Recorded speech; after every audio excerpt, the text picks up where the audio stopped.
Welcome back, ladies, gentlemen, and our NBA comrades here to EGL Season 1. This is a tournament here in South Africa. We are powered by EveTech. We are powered by HP, Omen, as well as Intel. Thank you so much for everybody for making this possible. Thank you so much for coming to join us as we're going to be continuing with some of this playoff action here today as Team Pingu takes on Haze Gaming. Unfortunately, one of these two squads will be going home after several weeks of incredible action here in EGL. So which one is it going to be? We will find out together.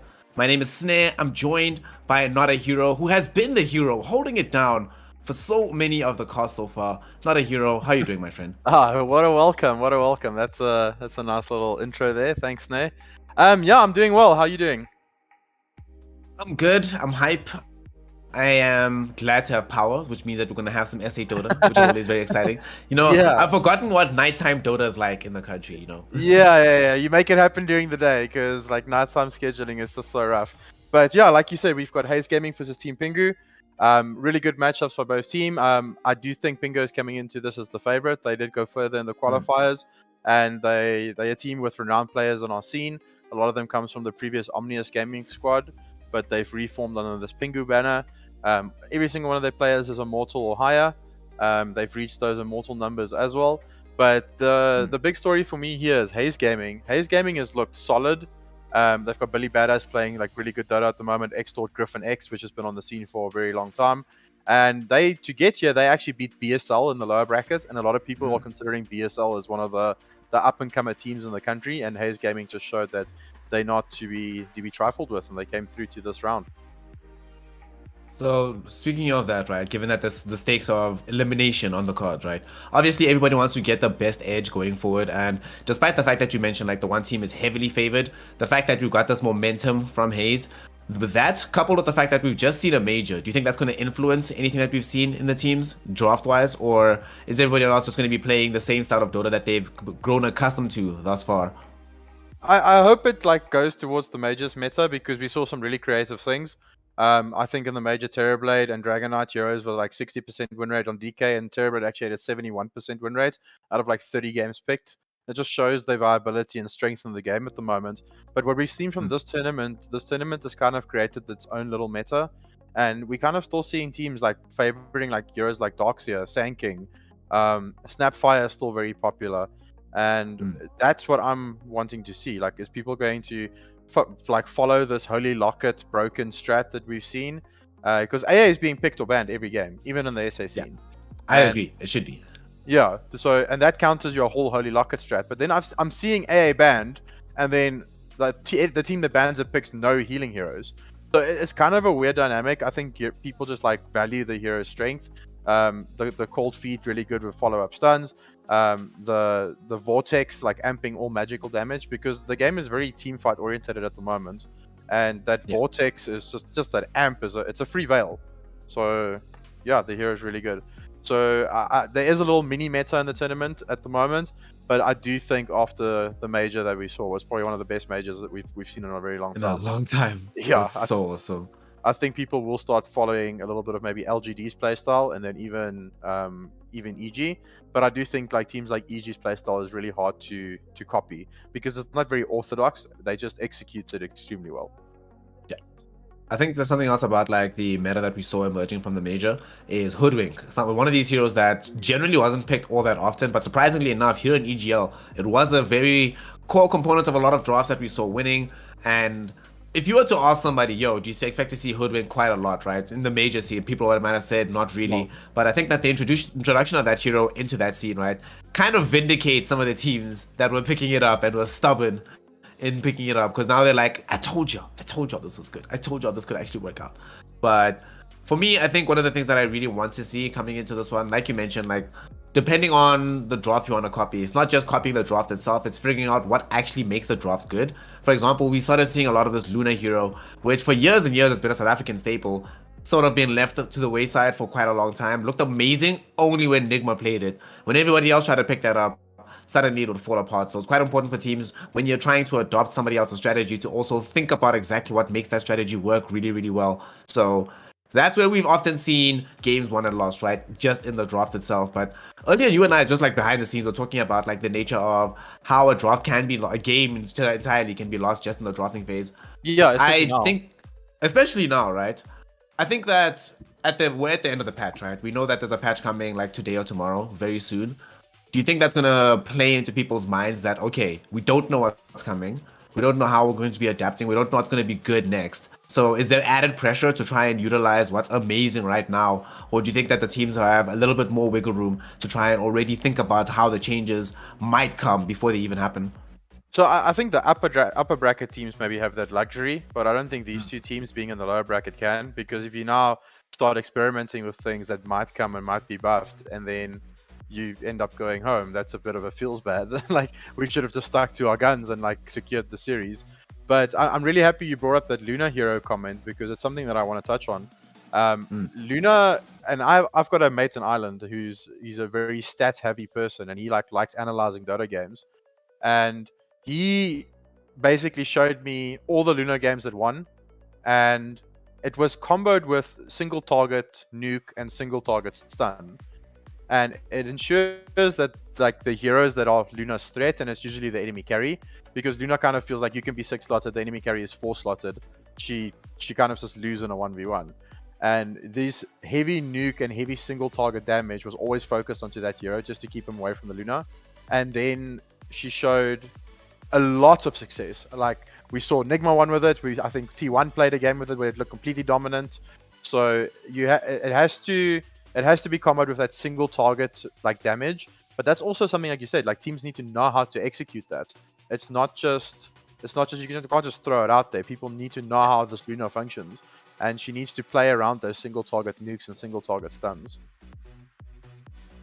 Well, I think also another thing is that given that we're much we were talking about earlier with a very team fight orientated kind of meta right now, does pair well with a hero like Luna. If you give her a hero that already gives her some early access in the game, sometimes a lot of the heroes that we've been seeing that do very well with her in the lane, the heroes like Lina, we've seen the Snapfire every now and then, that additional damage that you're talking about.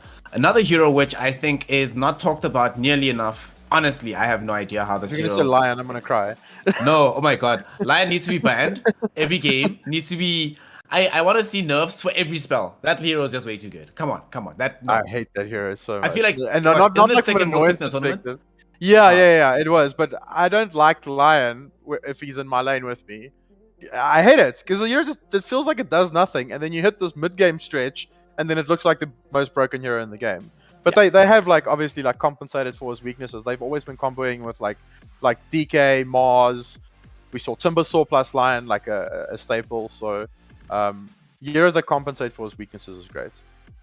Well, we're gonna see if either of these teams are gonna be able to do that in their drafts, as we're about to go into it. Before we do, remember everybody that we want to be able to show our appreciation, show some love to y'all. So there is going to be a giveaway as per usual here on EGL. And this time around, we are giving away a 250 Rand Steam voucher. If you want to be involved in that giveaway, please make sure to type EGL1 in the chat. Only type it once, don't double up, just one time is going to be good enough. If you are subscribed, it counts as a double entry, fortunately for you. And make sure you stick around, hang on through the game, and towards the end of the first draft, we're gonna start with the draw. We'll only start typing it around then, and going into game 2 is when the draw itself will commence, and you'll get yourself some goodies. So get involved. This is how we show our love to you. And you know how the team show their love to you? With some Dota. So a draft. Some good Dota. Yeah. So like staple, like we just spoke about this, like the Holy Locket heroes, there's the Winter Wyvern, and we know that's a Fury staple. He loves playing that hero, and like Holy Locket on that hero kind of feels like it out heals any damage over time. Snapfire ulti doesn't do anything to it. AA is probably like obviously the only hero because it stops the healing reduction. But then the Snapfire's been taken out, AA has been taken out, and then Dragon Knight and Winter Wyvern. So there's the meta picks coming in, or the meta like bans coming in. And Mars, that was also one of the most played heroes of the major. It did fall off a little bit towards the end, and it has been a staple in EGL1 as well. So I like it a lot. It is a little bit of a flex pick. It's not maybe like 100% strong flex. It's probably 80% of the time an offlaner, but there is some viability for a flex there if needed. Something that we see in other regions with the Mars that we don't often see in South Africa is the Mars comboed up with the Phoenix. Our preferred option for this team fight is the Snap fight that you mentioned earlier. So I want to see what Team Pingu are going to do with this hero. This does leave Lion in the pool. There we go. There's our boy. There's our boy. There's no way, right? Yeah, yeah. And it's just like it stops like a lot of heroes that are popular at the moment. We spoke about maybe Puck being nerfed like before the game. Like Puck being way too strong. Lion is at least one of those heroes that can like cause Puck some trouble. I know it goes both ways. Puck gets on top of him with the silence. Like he's probably the one killing the Lion. But if you the team on the front foot and the enemy team is a Puck, playing Lion just feels way too good. Oh, so nice. maybe like making Pingu think about not picking that Puck, because Tatsu is a big Puck player. It's one of his staple heroes in the meta at the moment. He played it in the last series they had against Exdee as well. They were unfortunately the losers on that end, but they did pick it up for him. And there's the Phoenix. Do you think that's a deny pick? In some respects, I do think so, right? Because you see the Mars already, you're like, okay, if we leave this Phoenix in, there's a 0% chance that we already have the Lion. They might just decide, okay, they've got this really big pick off. Let's go for a really big team fight. This way, you keep some team fight, and it's and you already know that the Snapfire is banned. You get the easy way of making sure that you have the egg. Also, I really like seeing the Phoenix and the Supernova like outside of the arena, right? You just position it super far away. It makes it very difficult for Pingu. Even if they get a good arena, if they can't approach the egg easily, it's like, the fight's not really worth it. And Sunray. Like, Sunray is probably the Euro staple spell. I know Egg is really good, but having a Mars arena with a combo onto something, and then you just Sunray a target, like, they just melt. And Holy Locket Hero. AA has been taken out, so why not? Get this Phoenix. He goes earn into Holy Locket. His healing that he provides to the team is phenomenal. The Lina pickup is very surprising. We did see a few Lina mids in the last few games, even at the major, but I know Pingu prefers this hero as a 4 with the Mars. I don't know if I like it personally. I think the hero is like a good lane pusher. She kind of like helps you gank early on, makes rotations with runes on the map, and she's also a nice hero to set up for that Luna pick we talked about. Like, I think Lina plus Luna had a 100% win rate at the major. It wasn't picked up a lot. I think it was 4 or 5 games together, but the two together looked extremely strong.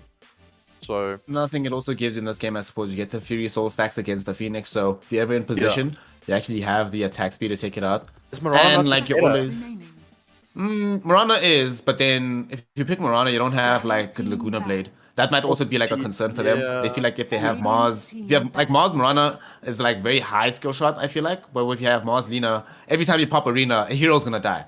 Like even if somebody misses one of the spells, there's no way that you don't have enough damage to kill somebody inside it. Okay, no, I agree. The one thing that I see about Haze, like that I don't like about Haze Gaming here, is that they picked up the 2 supports together. Because that is probably a support Phoenix. I don't see it going anywhere else. Then the bans from Team Pingu immediately just face this Void taken out, Puck taken out, Luna taken out on the other side. That's what we spoke about. Luna plus the Lina together is just way too good. So they need to take out like I think Death Prophet. If like Pingu runs this Lina as a pos 4, like 100% they run it as a pos 4. I think like something like Death Prophet needs to be taken out of the pool. It's just like so good with the Mars arena. It gives them tower push, which they kind of lack at the moment. And yeah, Lina is not a Fury hero as well, so they still need a Fury hero, and that's going to be like CM Oracle, anything along those lines. I haven't seen them play much Clockwork or anything like that, but those heroes are kind of dead. Why do you think like the meta has gone to these double range supports and not the traditional I'm gonna melee range? Run at your face supports like Earth Spirit, Clockwork, Tuskar, those types of things, like tempo setters. Does the offlane provide enough? I think the offlane just got like too good. What started happening is that these offlaners just got like super tanky on the map. 6 to like 12 minutes in the game feels like the offlaners just dominate. Like there's no real space for, unless you have, I think, Tusk, Earth Spirit, and there's one other hero.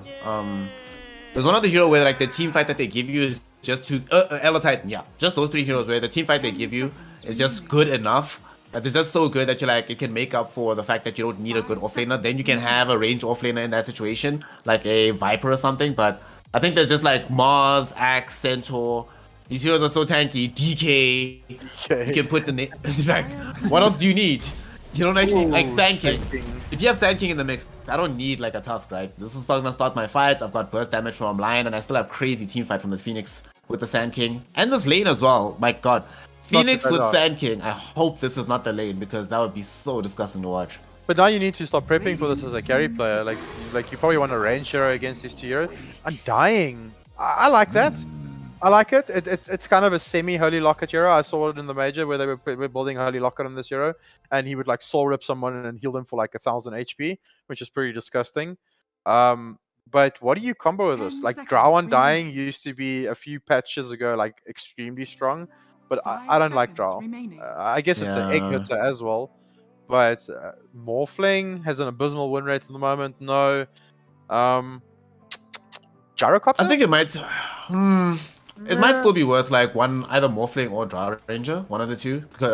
Just for the lane, I think either of them do fight in the lane versus Sand King. But the big thing is for later. Well, maybe not Morph, because then you have to play into Lion later. But at least the Drow Ranger, you get more attack speed versus the Phoenix. Gust in the lane, very strong against the Sand King. We don't know what they're going to be picking now from Haze. And another thing that I'm kind of worried about from Pingu is their disable is a little bit light. Not in the sense that it doesn't exist, but it's very skill shot heavy. Yeah, it's unreliable. It's not, and the gap close is pretty weird. Like Mars obviously will get a blink dagger at some point, but Undying plus Lina is not going to give you gap close. They're going to have to try and fight around like the triangle areas where Undying can get like a good tombstone off, provide that flying vision to his team, and play around that. So and Undying is kind of cool against Phoenix. I like it because if Phoenix pops egg and you drop tombstone, it's kind of like a like both teams need to decide what they're doing. Like, are you gonna hit the egg and like bank on the tombstone, and the enemy team is kind of going to be like, well, we've got egg out, let's try and hit the tombstone. So it's kind of like a give and take. It's two focus like items in the team fight that both teams need to prioritize. Wraith King pickup, I like it. It can land against the Mars. Yeah, it can land against the Mars. It's a Lion can go with the Sand King as well. That's also a strong lane. And then you've got Phoenix plus Wraith King in the top, because Wraith King doesn't need that much support. So they've got options. Like this could be a 4 Lion or 5 Lion. But we have seen a lot of the POS 4s these days accompany the safe lane, and then the POS 5 goes with the off lane. Anti-mage. Anti-mage. Okay. Pingu does this a lot. Okay. Java Anti-mage. Yeah, but the majority, I think it's a kind of a 50-50 for them. I think they've won 50% of the games with this anti-mage, and the other 50%, their team just gets run over before 22 minutes. But I suppose in this game, like against Wraith King is probably the idea, right? Like to try to play this. He also wants to bomb, but then Wraith King goes this Armlet Deso build with a Blink Dagger AC, no Radiance, and he just groups with his team at 15 minutes and starts running at you. I would do Wraith King if I was that. Like, this anti-mage is not Pingu's win condition. I think if this Wraith King goes Armlet Deso, Blink Dagger, AC, and or BKB even, then he just groups with his team and starts running at them, taking down towers with the Deso and the skeletons. And it's their tower push as well, which they were lacking. Not I'm really worried about actually for the side of Team Pingu. Now that I see this Wraith King and the draft shaping up, I'm really concerned about their fight sustain. It kind of feels like they drop everything once and then that's it. The fight feels really difficult for them to take thereafter. Like you were talking about both teams having to item select, do we deal with Supernova or the Undying Tombstone? Although Pingu has two big-ish team fight ultimates, once you deal with the Tombstone and you're not afraid of the damage of the Mars Arena, they can just like power through them on the side of Haze Gaming, especially having this double rifle on the Wraith King. Die the first time, come back, and then what? Pingu will only really have anti-mage to fight you, and if he does go for that build that you were talking about with that Armlet Deso AC, then you're not actually afraid of the AM at that point. You can fight mano a mano against them, and there's no way AM wins the man fight. There's too much physical damage at that point. So I'm really getting a bit concerned here for Team Pingu. This last pick, and they still don't have the gap close is sort of there with the anti-mage, but anti-mage cannot be the one that jumps in for like 40-50 minutes for quite a long time in this game. Somebody else is going to have to be the one that makes the space on the team. And they don't even have the last pick themselves on the side of Team Pingu, so Haze Gaming can still give themselves a good matchup against that hero. Do you think Pingu just... I mean, Haze just goes Death Prophet here, and then they've kind of got like this Death Ball lineup once Wraith King has 2 items. Because they very Death Ball so, right? Yeah, like they can still like roam around the map like mid-game with Sand King plus Lion or Sand King plus Phoenix with Sunray. That's kind of your kill squad. And then once the 2 cores are ready, they can just kind of like group up and push. I think Death Prophet's a really good pick for them. We see Magnus taken out. I guess that's just for the anti-mage and natural steroid. Pingu needs... What did they give him? They need a tempo hero here. Like they need something with tempo. Because anti-mage is obviously like, he's got timings that he needs to hit. But you And can't it's- pick a lot of the tempo heroes against Lion, right? That's the kind of the complication. Yeah, There's Lion yeah. and Sand King already there. That makes it a little bit difficult.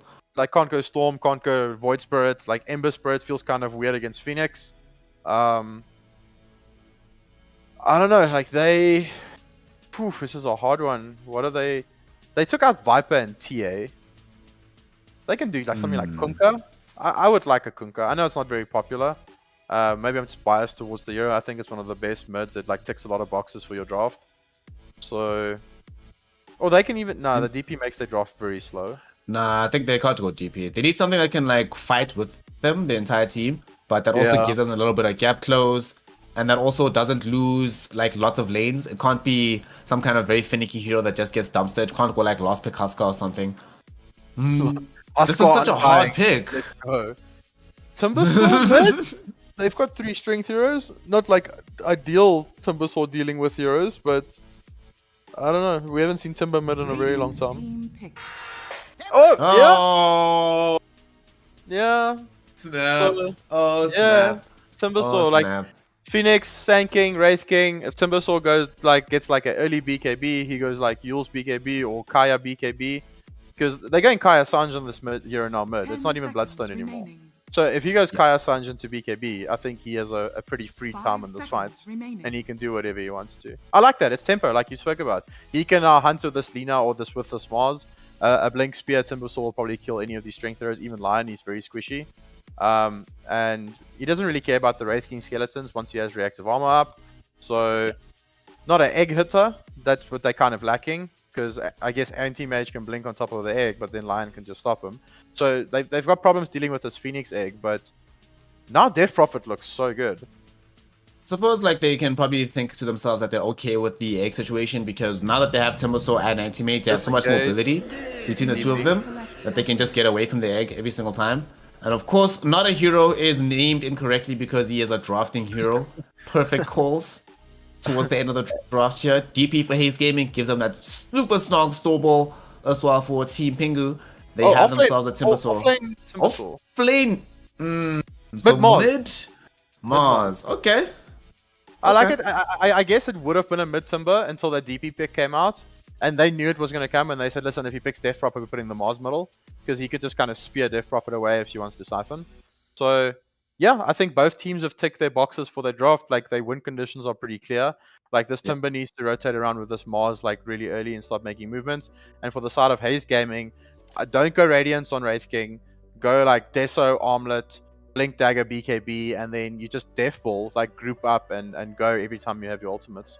So very nice, like, win conditions by both teams. Good drafting by both teams. I really think that Team Pingu in particular, I like their recovery on the draft to make their things seem a lot better towards the end. Yeah. And now, I think this also helps them a lot in their team fight, right? The way that they've given themselves this chance. These heroes that are going to be going forward won't die very early on, so Fury can do a lot of overtime healing. Now I think he's really obligated to get that Holy Locket because, my goodness, what you can get out of it in this game. And with Mars and Timbersaw, you can buy enough time for a Jobber to actually find the farm on the Anti-Mage. But this is one of those games where Anti-Mage can get caught very often. They just want to push, though. That's the big problem. Like, yes, they can be aggressive, they can make space, but how does Pingu push towers? Kill like everyone. The entire team fight. Everybody has to do exactly everyone. Like Great Minds think alike, dude. Like kill everyone and then you take the tower. Like that's how you push here. Okay, like hyped. They cannot defend if they're all dead. And now we get into it. Game 1. Here, more elimination Dota. One of these two teams will be saying goodbye to us here in EGL. The other one will continue. Not like the bracket gets any easier, but you need to get over this hurdle if you want to be able to proceed. So we just spoke about some of the issues that Team Pingu might have. Fortunately for them, the one advantage that they do have, despite not being able to push very easily, is that if they start snowballing, my god, does this draft snowball really hard. Yeah, if this Timbersaw gets out of hand, and Mars can... I think if Mars gets good power runes, he needs to rotate towards the Timbersaw's lane. A lot of mids would like to go towards their carries lane and get him like an additional kill or some extra farm. But Anti-Mage is going to be farming regardless. If he rotates towards this Timbersaw's little lane and like maybe give him like an extra kill or two in the early game, if he gets a good power rune and this Timber gets out of control, they have to park heroes in his lane. You're going to have to commit like Sand King ulti, Sunray on Phoenix, like all these tools just to try and like deal with this Timber. and Spook needs to like he plus Tatsu is the win condition. Yeah, like yes, their supports on us. Fury has a tombstone for the team fight, but if this Mars and Timber starts like hunting like around 12-15 minutes, I think Pingu has this game in the bag. So we now see a nice exhibition of why warding is important in Dota 2. Early ward that got placed out here protects the side of Team Pingu from an incursion from Haze Gaming. There will be no first blood, just going to be a standard 2-2 Bunny Rune trade. And we now are underway. We'll see what these lanes are going to look like. Man, you know what I really feel bad for right now? I really feel bad at the moment for Always On It. Wouldn't you rather be playing Ancient Apparition than Phoenix? When you look at this game, on either side. Actually, I feel bad for him, and I feel bad for Unique. Like, damn, Unique is looking at this game. DP, Phoenix, Wraith King.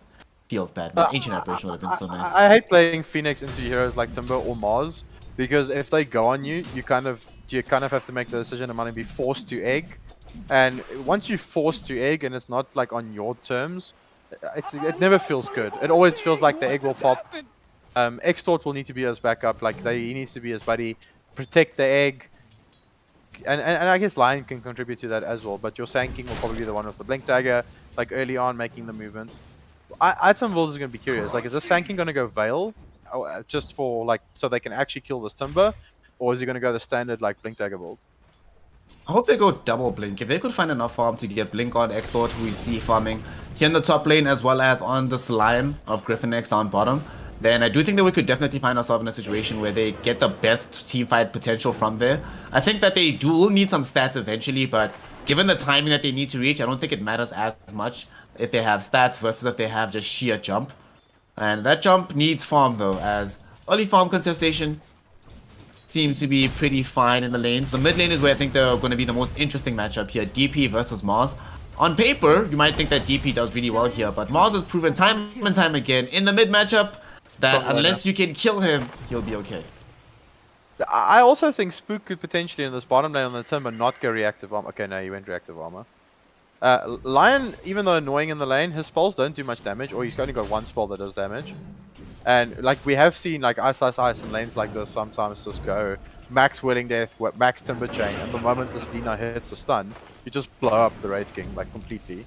But he has opted for the reactive armor. Oh, bottom, Griffin. Might have a lot of damage. Griffin X might actually take a tumble here as you were mentioning him. Reactive armor helped to make Spook look a little bit scary, but top lane, we just had the first blood as Extort got brought down by Fury. A little bit of damage from afar from the Undying with the decay. Picks up the first blood on the Sand King. They get away with Griffin X, but not going to be as lucky on the SK. This is really good for Team Pingu, because now this is the lane where I'm sure they really wanted to make sure that Anti-Mage gets as little as possible, and this lane can depress Anti-Mage quite a bit. So the fact that they find this first blood gives so much towards the lane, although Undying is not going to be here for a while, so Jabba's going to be a little bit of a sad Anti-Mage for a few seconds. What I really like about what Pingu did is that we kind of didn't mention is they've got 2 Strength Heroes top, and the Wraith King is a Strength Hero. So Timber is naturally good against the Wraith King, but now Undying is up against 2 Strength Heroes top as well. So every time he hits him with the decay, it's just so much more worth. And even if you like try to swap the lanes and you move the Lion top, then Timber is up against 2 Strength Heroes as well. So it's just kind of like a weird lane matchup for them now. Like where do they go with the heroes? Because this the DK by this one, oh, he went for level 2 Tombstone. That's interesting. Like Soul Rip is usually like you only get Tombstone like usually level 4. Because 2 levels of Soul Rip afterwards is just too good to not give. But Anti-Mage will probably get Ring of Health quite... Oh no, he's not, he's playing 1. So, like, I don't know what I'm talking about. Actually, you know, I'm also a little bit confused about this because there's no real kill threat with the Tombstone in the situation, but we'll see how it unfolds. Bottom, Lily's here just farming it up. Sand King jumps away, Phoenix dives away. Like, just get max exactly Soul Rip, right. hit them like for 1000 damage. That spell, people underestimate how much damage it does. Like, it's so stupid.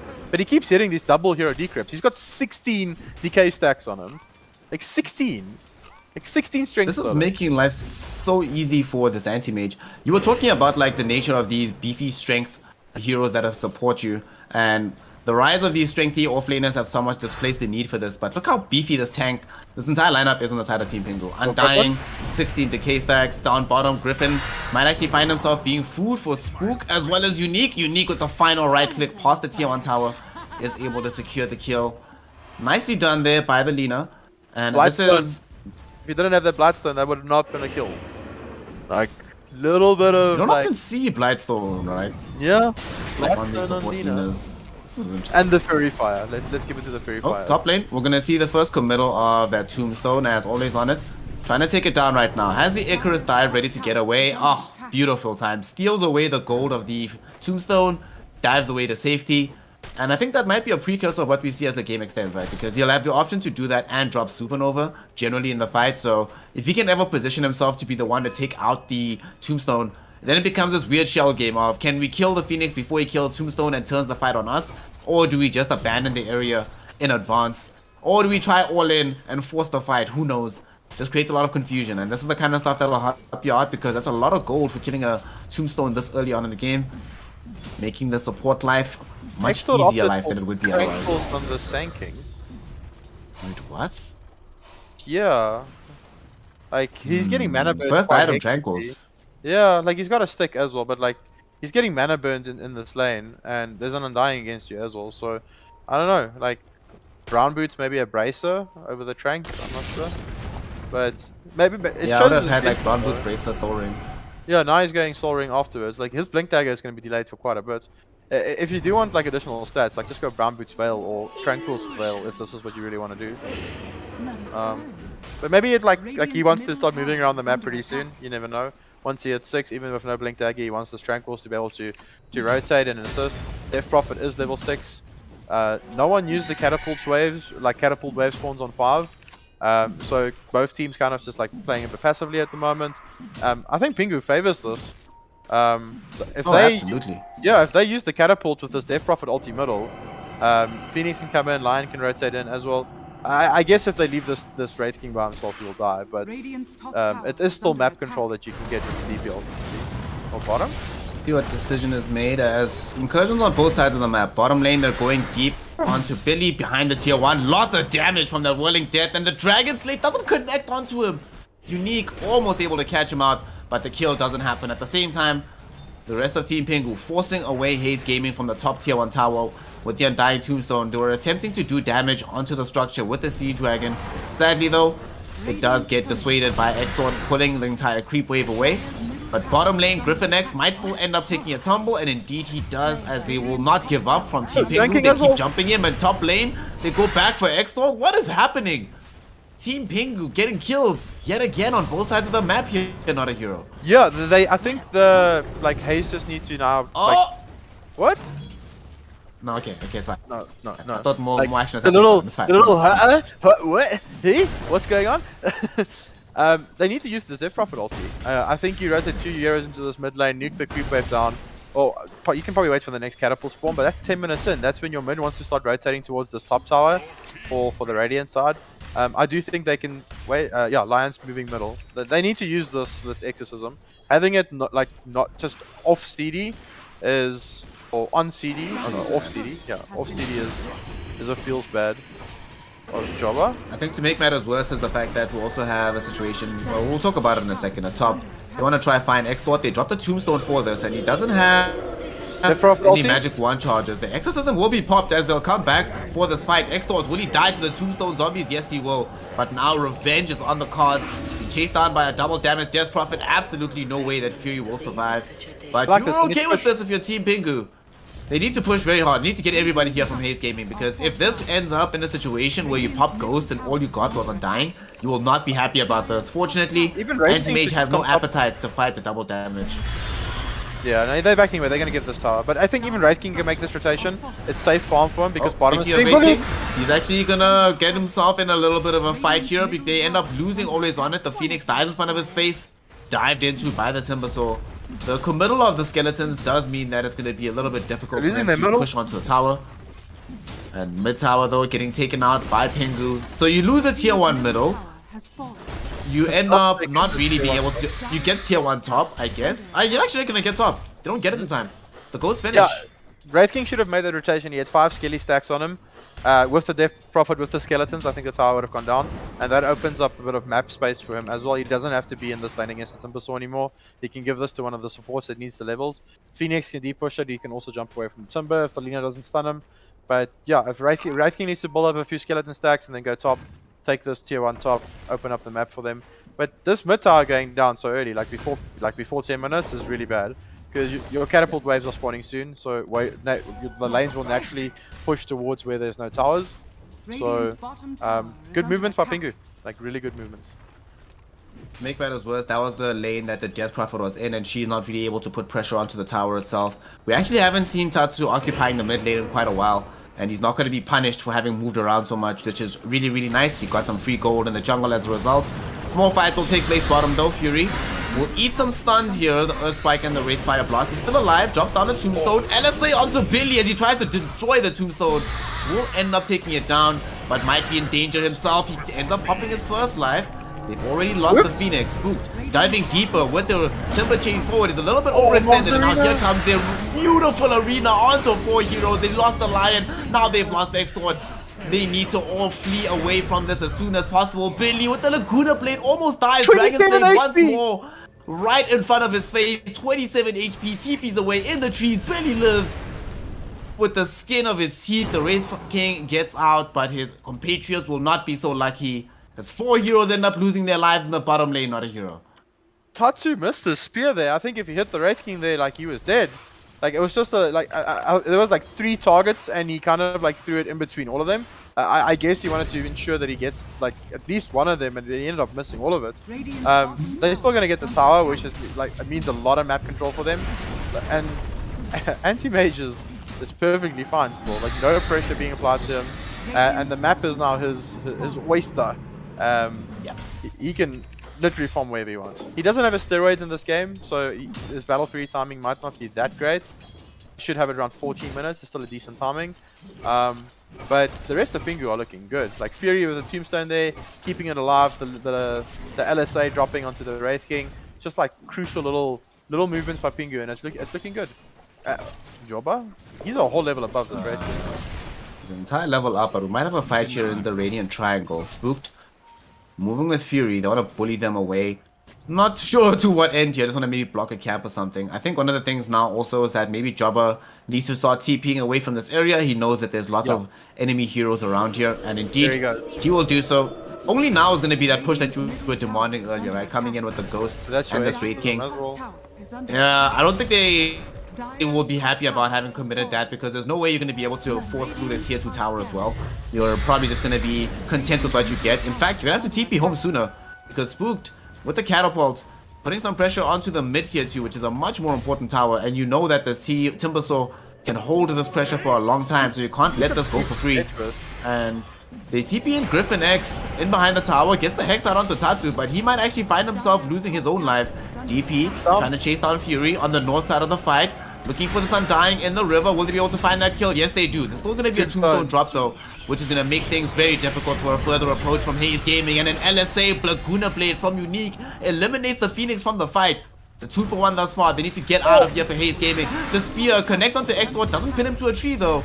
Tatsu still gets an additional damage. Chakram with the LSA. Well, LSA didn't connect. It only hits onto the Death Prophet now, keeping him away from Exort, but they don't have enough damage reliably from Pingu, so they'll decide to come back. But you still ultimately got more damage mid. You got an additional support kill than what you lost. You drew back the entire team of Haze Gaming, and you did all of this without having to compromise the farm of Jobber, who's been comfortably sitting bottom, farming to his heart's content. Yeah, and if you look at the net worth, like Mars and Timbersaw are basically fighting for top spots. Wraith King is opting for this Radiance build. I don't like it. I think he needed to go a more fight heavy build. I hope he proves me wrong, but I think he should have just gone Armlet Deso, or Armlet Deso BKB into Blink, and just this Timbersaw is then a non-factor, and he can push towers with his team. Or top lane. Look at Wraith King. Look at Wraith King top. This is so unlucky. I've been watching him for a little bit. He's trying to get this kill onto Unique, but Unique juked him for so long. What a player! What a player! I'm running back to farming. Like screw this. Like stupid Lina. That is so bad. Pingu's just controlling the map completely. Like look at the sentries placements, and then look at their ward placements. They've got the ward on the cliff here. It's going to be dewarded now. But look at their sentry placement. They know there's no vision on the jungle side for the side of Haze. Oh, DP might die here. A blinked on by the Mars is going to be a reveal of the item, and they now jump. Easy kill onto Dota. We see that on YY. No way to survive here, even with the Sunray. You actually have to get out of here as soon as possible. Griffin X is actually going to be in danger. Chakram slows him down. They should be able to find this kill. The chase will be there. Tatsu spears him forward, and the anti-mage expecting a little bit more damage coming out of that Man of Void, but nonetheless, they still find the kill. They're screaming Man of Void after. No Man of Void is just. Oh, is Billy dead? Is Billy dead? I think he's dead. Yeah, he's dead. Blink. So they're gonna run him down. Jabba's burning away a lot of this mana. Tatsu getting a little bit closer. They have the spear ready. LSA does connect. They get the stuns out. Sunray will be there. No mana left on the Raid King. He doesn't have the talents just yet or the shot. He's gonna be forced to have his team come in, pop the supernova. I mean, it's a great egg on the supernova, but now you don't have the supernova. DP back a bit there. Maybe don't go up onto the high ground in this situation. And indeed, the team is gonna be like, yo, let's not do this. Although they're gonna pop the ghost, they're gonna try sneak a Roshan here. Fury was inside the Roshan pit. That is so lucky for them. And now they get the Hex out onto Unique. Can't get the catch with the Earth Spike though, so they can't keep the chase going. But you can push middle, yeah. You have a Sea Dragon, right? At long last, you have this available to go with the exorcism push. Tatsu whiffs the spear? But they actually don't want to allow it. Oh, Tatsu misses with the spear back. He needs to be bailed out by Unique, dropping the LSA, which stands onto 2. Spook though will not be so lucky. Timber Chain coming out at the last moment. Was that a self-use? Yeah, I think it was a misclick. Yeah, he wanted to use the timber. Yeah. He wanted to use the timber while he was trying to get away. And while that's happening, Extort went too far forward onto Unique, got himself Laguna bladed, and now the Death Prophet also went too far forward, gets himself mana voided in the process. Griffin's the level 5. Griffin, not even level 6. He's going to be experiencing an ultimate though, nonetheless. As he gets caught inside the arena. Like, I'm gonna commit arena for this level 5 line. He's not getting any finger kills. Billy. Alright, so they didn't manage to kill him the last time, but now they're like, my friend, you have no allies. This time around, we will not be denied. They're on top of him. He's out of mana. Spear pushes him away. Tatsu's been so unlucky with those. And that's actually gonna save Billy's life. It's stopping the blink dagger. Actually fine. Alright, Unique does not have Laguna Blade. Billy still alive, still juking in the trees. Extort coming back with the Burrow Strike, getting in on with the Epicenter. Do they have enough damage to take the fight? Fury dropped the Tombstone, but they still cannot save the Dina's life. Billy though might still be in danger. Spook really wants to kill him, but Reincarnation just came back off cooldown. Burrow Strike from Extort catches both Fury as well as Joba, and now Joba dies inside the damage from the Death Prophet. Double kill for the DP as she also brings down the Undying. And Billy, he says, I just baited you. Y'all thought you had me. Guess what? You were just coming to your death. As this time they lose 4. And a massive advantage swings the other way. What just happened, Snare? Like, that was ridiculous. That's the second time, like, Mars and Anti-Mage try to kill him. Like, same spot, same 2 heroes. They need to bring another +1. Like, that's like the moral of the story here. Like, bring another hero. Because, ridiculous. Like, Yoba ended up running back to kill the skeleton that keeps stopping Mars's blink. Because, like, what is the movement speed on Mars? Why does he feel so slow? 355. But Wraith King's running at 360. So he is outrunning him with a little bit. But it was so ridiculous. Like, what just happened? And, like, panicking, throwing, like, the rebuke and, like, spears going out. And the Extort made a clutch play there. Oh, they got Fury. Yeah. Extort's back again. He's inside the Dire Jungle, getting a quick pick here onto Fury as they now enable not just a Burrow Strike initiation, but guess what? Not a hero. Look, Finger of Death Stacks. He got level 6. That entire fight talk gave Griffin X level 6, and now he has a charge. Basically. Yeah, 100% worth it. Instant. Like, made up for the last time he didn't have that finger. Insta gets a kill with it, so very nice. Did the gold go his way? No, it didn't. Middle, they actually get the Hex out onto Hetsu. Tatsu gets himself also Burrow Strike by Exort. He's in a lot of danger here, losing some HP. Tatsu. Sunray down. Is there enough damage? He pops the arena, but the Death Prophet got inside anyway with the Ghost flying out. They will still be able to bring down the Sand King thanks to the efforts of Spooked. However, he's going to be spooked away from the fight by Supernova Ghosts. Hashtag worth if you're X-Lord. No, but this is kind of the anti-mage problem. That they had a nice little lead. Their heroes were top net worth, and they were pushing it. But like, you kind of got this anti-mage that can't. Like, he was contributing. He was trying to contribute, but it just hasn't paid off. So they need to give him like a little bit more time. It's 19 minutes in. He doesn't even have the Yasha yet, and he had a 14-minute Battle Fury, if I'm not mistaken. Yeah. 14-minute Battle Fury Snare. He doesn't have a single item yet. It's 5 minutes later. That fight, it was those double attempts to try and actually bring down that Red King that really ended up biting him in the backside ultimately. A lot of time was lost. I mean, that's often why we also don't see anti-mages deigning to involve themselves in fights, right? It's not even about whether or not I have the damage to get the kill, it's about time lost farming. And speaking of time, Death Prophet might be out of it, but a Burrow Strike from Exdee, yet again, bailing the DP out of trouble, catching the two heroes who are trying to make the gank happen, and now suddenly it's Spooked is in danger. Earthspike will be there, Hexed out as well, DP draining away all his HP, and they find the kill. My goodness, Exdee, where did this come from? And instead, this is their downtime. No egg, no Death Prophet ulti. This is not when you're supposed to be ganking and fighting. This is your farming time, and they're still getting the kills with none of those big ultimates. It's going to get extremely hard for Pingu. They need to start playing the map. You can see their vision is completely been nullified. Look at all the sentries that they've placed on the Radiant side. Their jungle is completely free. There's one ward by the Roche pit. But that's about it. Their map is dark at the moment. They don't see anything right now. Jobba's just doing all he can to just try farm inside the jungle. A funny moment happened a little bit of time ago where Billy was top and Jobba thought about jumping him, then he realized, wait a second. This is why I don't have about my the situation. Exactly. Oh, they got Fury again. Have a small fort now and to Fury as they manage to pop him. Somehow this tier 1 tower middle is still up, but with the Death Prophet having Ghosts back up in 5 seconds, I think that Haze Gaming want to change that status quo. Also, the Radiants that we were not expecting to actually come out in a decent time. I think I'm still with you that I would have preferred a different item build, but he does now have the item. And it's going to be a lot more difficult for them to still right-click him. I mean, if they're struggling to deal with him now, right, anti-mage for the next, like, what, 5-6 minutes? Or at least, I want to say minutes, but let's just count items. Not going to be able to do anything. And Tatsu forced to drop the defensive spear just to try and get away. They actually just bounce back and burst down the Death Prophet. Okay, they still have that power. At any given time, any hero that's stationary without support can still get eviscerated by Team Pingu. So Haze Gaming would do well to remember that and run away from this fight right now. I do think always Anand was supposed to put a Sunray onto the Death Prophet there. Like, she was the bulk of their damage for that engagement. But he kind of opted to try and kill the Mars with it. But I do think if he put the Sunray onto the DP, they should have survived. So just a small little like maybe miscommunication by the teams. Like, he's almost got this. Is he going the Holy Locket? Yeah, he is. Holy Locket, baby. I was about to actually say that you should be happy right now. This is the item that is definitely going to be required. I don't see one just yet on the side of Pingu because they went for the Solar Crest on the Undying. But I suppose that given the way the game was going, getting the Solar Crest made a lot of sense, right? Helps you against the Death Prophet spirits. It allows whatever hero that has it to get a little bit deeper in the fight. Now they might be thinking about additional healing as they're looking to try and force a push in this bottom tier 2.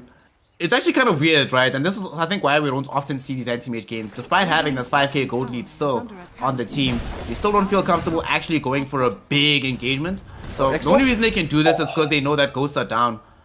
But as soon as ghosts come back up, they can't really make these kind of moves. And the thing is, like, Tatsu is also not really scaling at the moment. Yes, he's close to being the top network, but his next item is a BKB. He is a strength hero, so he does benefit from it. But he's going. It's more survivable build. Like, from these mid Marses, you kind of see like Yule's Blink Dagger, BKB, or like even a Deso sometimes popped in, like from the likes of Mika in the pro scene. And like having this Blink BKB, yes, it makes you survivable. But like you said, like once his arena is used and once he's thrown a spear, he has to wait 14 seconds before he can really contribute in a team fight again. So BKB is weird. I know he needs it, but I would have maybe liked it a little bit later. He's going to want to reveal it here, though, as they smoke up on the side of Team Pingu. BKB about to arrive for the Mars. 8 seconds for Exorcism. Oh, this is a really rough time to fight. If they can force the fight as the ghosts come out, force the ghosts and still get the kill, you'd feel really great. Especially now that you have the BKB. But yep, I was about to talk about that and say that DP also has a protection. BKB Yules on her. And not the big thing is, you know who's got a big item here? Griffin X has Blink Dagger. Man, this is a rise to Rich. Rags to Riches story for Griffin X. I feel like somebody write a book about it. Four-man smoke. He just broke a 4-man smoke. They just killed the Pos 5 Lion. They're happy with that. Just use that smoke. Okay, they're going to push this bottom, so they are going to get something out of it. It's Exdee Gaming, so that rotation wasn't completely like bonkers. You killed the Lion, you're pushing him, but they want to fight this. Lion's back in 13 seconds because of this level. Under-leveled Lion respawns very quickly, and with the Burrow Strike onto Spook, do they find this kill? They get the silence out with the Death Prophet. Sunray does quite a bit of damage. Spook in danger here. Gets Sunray also ripped up. Gonna be enough heal. On the other side of the fight, we see that Unique gets taken out by Billy. Always on it. Pops the Supernova right before dying. The egg does come out, and with the Wraithfire Blast onto the Timber Soul, they have enough damage to bring down Spooked. Billy with a double kill, and they want to chase for more. They know where these heroes are here on the high ground. Spooked has Blink Dagger available again. He finds the Anti-Mage with the Blink, and there's the Wraithfire Blast, and they got the silence as well. Epicents are coming down. Do they have enough to bring down the AM? There's going to be the Finger of Death with the Earth Spike. Can they get it? Jobber yules into the air. Do they have this? Yes, they do. Anti-Mage is gone. Anti-Mage is eliminated. Tatu literally ignored inside of his own arena, and now Fury will just be the dessert on all of this as they bring down this Undying, make the kills for, and open up the path to Roshan. What a fight, my goodness. Haze Gaming now just seems so strong on the map. They chain stunned that Anti-Mage perfectly. There was a stun into a Wraith King stun into the to the Yules, and then the lion with this fresh Blink Dagger that you mentioned came in as well, and chain stunned him as well. It was just such a good like phase of play by them. They're gonna get Roshan off it. They are gonna lose this tier 2 bottom, but I don't think they care about that at the moment. It is a lane they have to de-push, but trading Roshan, killing Anti-Mage, getting that succession, they can now just like have a little bit of a farming period for about 60 seconds until these ultimates are back up again, and then they can push with this Roshan. What is Radiant going next? It's got a Blink Dagger. Radiant's Blink Dagger? Interesting. Going AC next. It's got a natural high strength gain.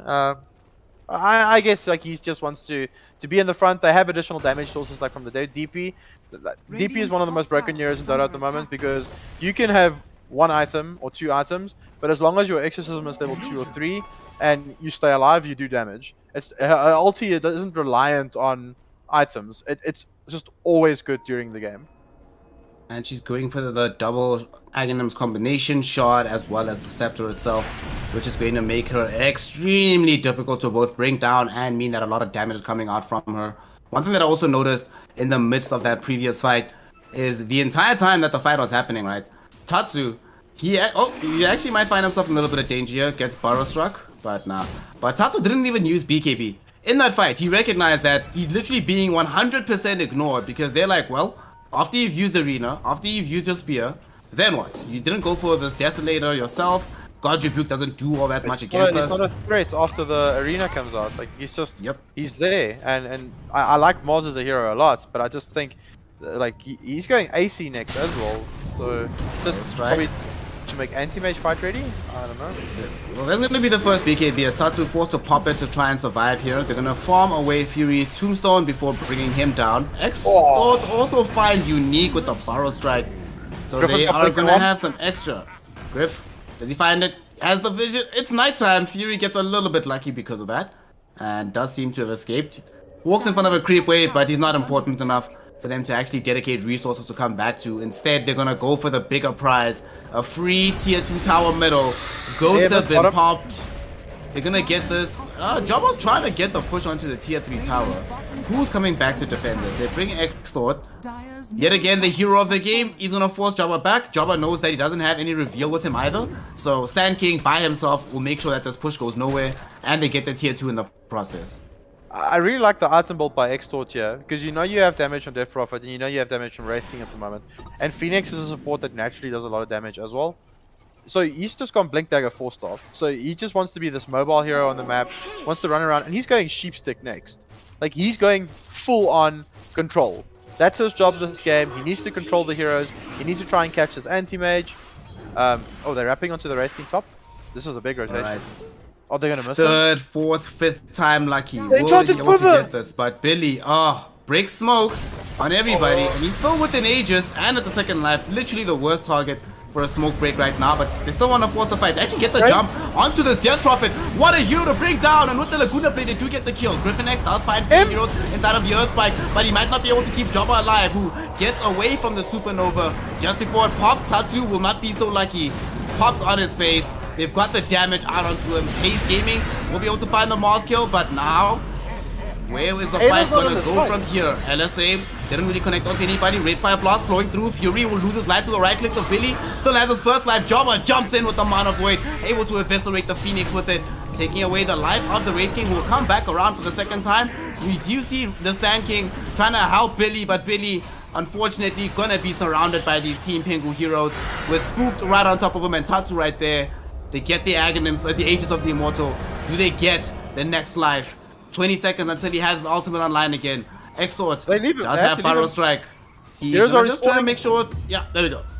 No one's gonna chase. It's good enough to take the Aegis for now. It's good enough. It's fine. It's okay. Jobber got out there twice on close to 100 HP. He was so close to going down both times there. Like surviving.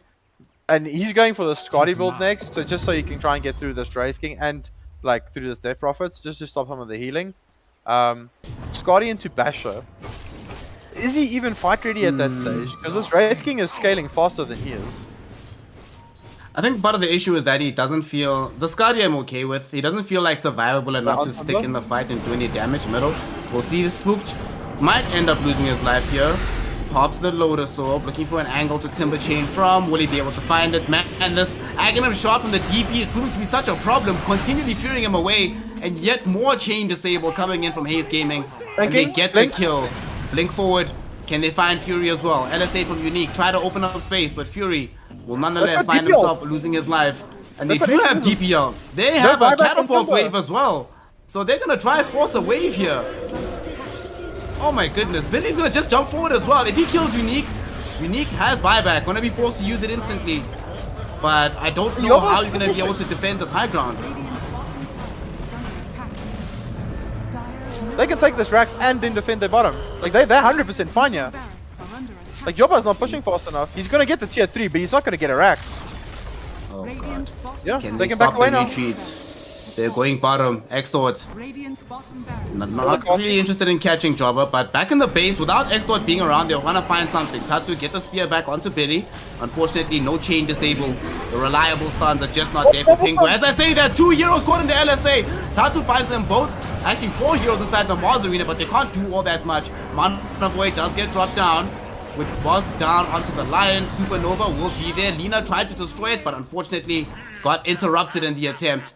1 for 1 so far, but Jobber is in a very awkward position as Extort finds him with the Burrow Strike. There's the silence from the DP, and they have the physical damage. Spook will come back in to bring down the Phoenix, but it does not matter because Haze Gaming has taken down the Anti-Mage once again. Still a lane of rack secured. Billy goes back for Fury to look for this undying kill. Silence will be there. Wraith Fire Blast, there's no mana for it, but more than enough damage from Billy as he one-shots him. They still have a Siege Dragon in the base.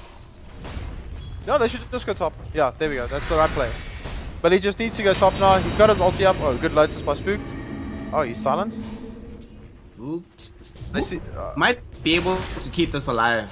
We'll see what he can do. Burrow Strike though, Tatsu might not be so lucky. It's gonna be the Spirit Siphon. They throw the spear back. It takes away the first life of the Wraith King though. The silence onto Tatsu and the Burrow Strike. They have enough to bring down the Mars. They got him. No buyback available for Tatsu either. But the heroes are a little bit too low, especially on the Death Prophet, so they won't be able to keep this push going. So even though he dies, sacrifices his life for the cause, and will at least keep the top lane of Rax alive. But my goodness, what a disaster that's befallen Team Pingu over the last 2 minutes. It's just this anti-mage pick. Like the entire draft was, I think, like solid. We spoke about the Mars struggling to scale. We see the Sand King is above him on net worth. He still only has Blink BKB, Snare. It hasn't moved. Like his net worth is just kind of like stagnated. And he started mid. That's the crazy thing. It's not like some off-lane Sand King. This is supposed to be the signature centerpiece of your draft with this Mars. You're supposed to have him be the one that's getting a lot of farm, opening the tempo, actually being threatening. But if you don't have a threat on Anti-Mage, you don't have a threat on Mars, it's literally Spooked. Honestly, imagine what these team fights would look like if these heroes weren't at threat of being immediately destroyed by the Timbersaw jumping on them. So that's what I kind of want to comment on. Like this Wraith King is not opted for a BKB at all this game, and like Ice is probably the best Timbersaw player in the world. And games like this where you see the enemy carry is not going BKB, he actually ends up going like the old school greedy build where he goes like he either goes Kaya Sanj or he goes Bloodstone. with the flamethrower, which is really good, and then he gets an Ags for the double chakram. And because then you become a massive damage source, and you're forcing that carry into a BKB, which he doesn't actually want to go. BKB, really good item on Wraith King, but he's just completely skipped it this game. He's going Silver's Edge next for break, so he doesn't have to worry about the Timbersaw or the Mars. He can just like time straight on top of them and hit them. So him not having to go BKB this game is a massive factor, because it's just Lina and Mars that he really has to worry about, and he's got 2 lives. So I would like to see Spook maybe transition into damager. He's going a BKB for himself, but he already has the Lotus. Isn't that too defensive? I was actually about to ask you the same thing. That do you go for this? I think maybe he's overreacting to what happened middle. He's feeling to himself that as well. Yeah, he's got Shroud. He's like, I don't know about. I feel like they really lack damage. He's the only source of it. Maybe they feel to themselves that because he's the only source of damage, him dying is the absolute worst thing for them in the fight.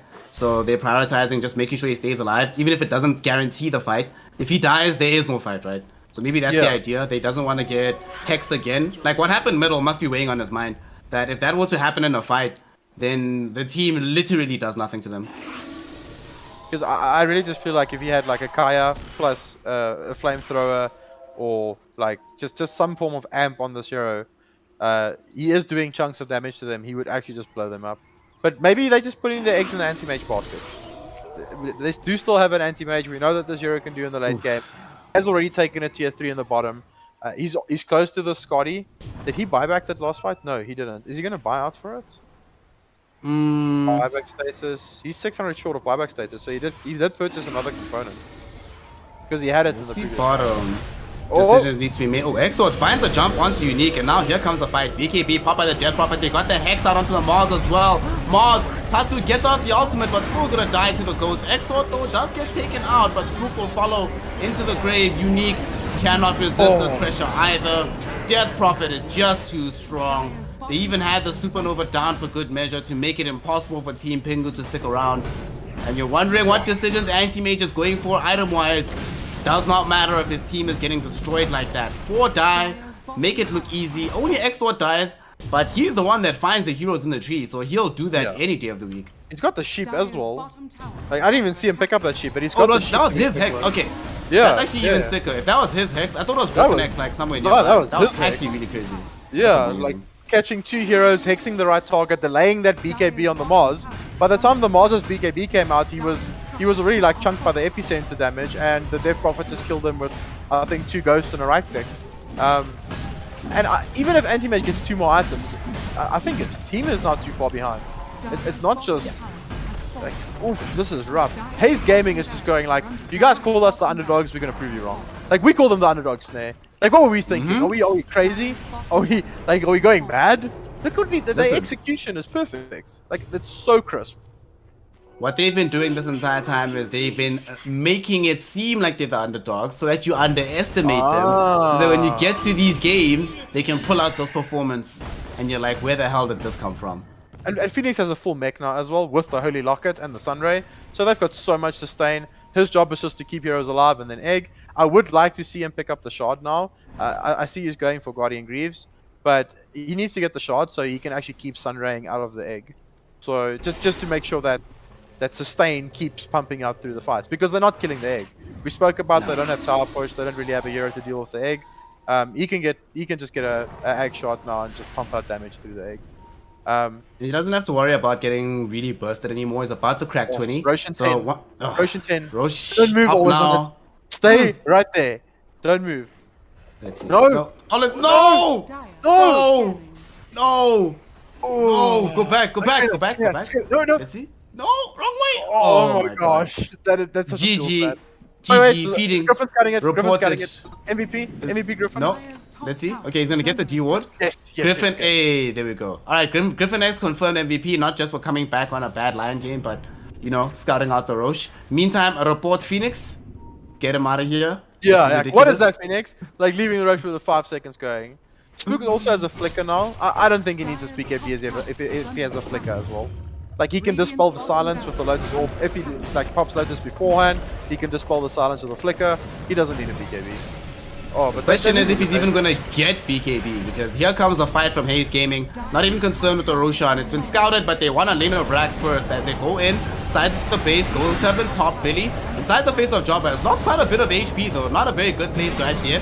Super Sunray gonna heal him up quite a bit. Supernova does get popped inside the arena right now. Billy's still alive. Man of Void will finally come out, but it only takes the first life. And with the silence finger of death, they take out Tatu. And now damage out onto the anti-mage. Can they get the kill onto Jobber? Jobber will eventually lose his life. Billy has more than enough damage. Fury will follow him into the grave. Buybacks on both the Tatu Mars as well as the anti-mage. Spook flickers away at the last minute. Doesn't end up dying to these ghosts from the DP. But like you mentioned, because they're not taking the base, they're not taking the buildings, with the Phoenix gone and Jobber having brought back, this push actually goes nowhere. The ghost will go back to the DP. Jump forward though. Tatu, no! Why are you so far forward? He gets caught out. That's a dieback on the Mars. Now they burst back onto the unique Lina. That is also a dieback on her from earlier. And that's gonna be that. There's no way now. Tatu's cutting the wave. No, it's Jobber is cutting the wave. Do they have creeps in the base?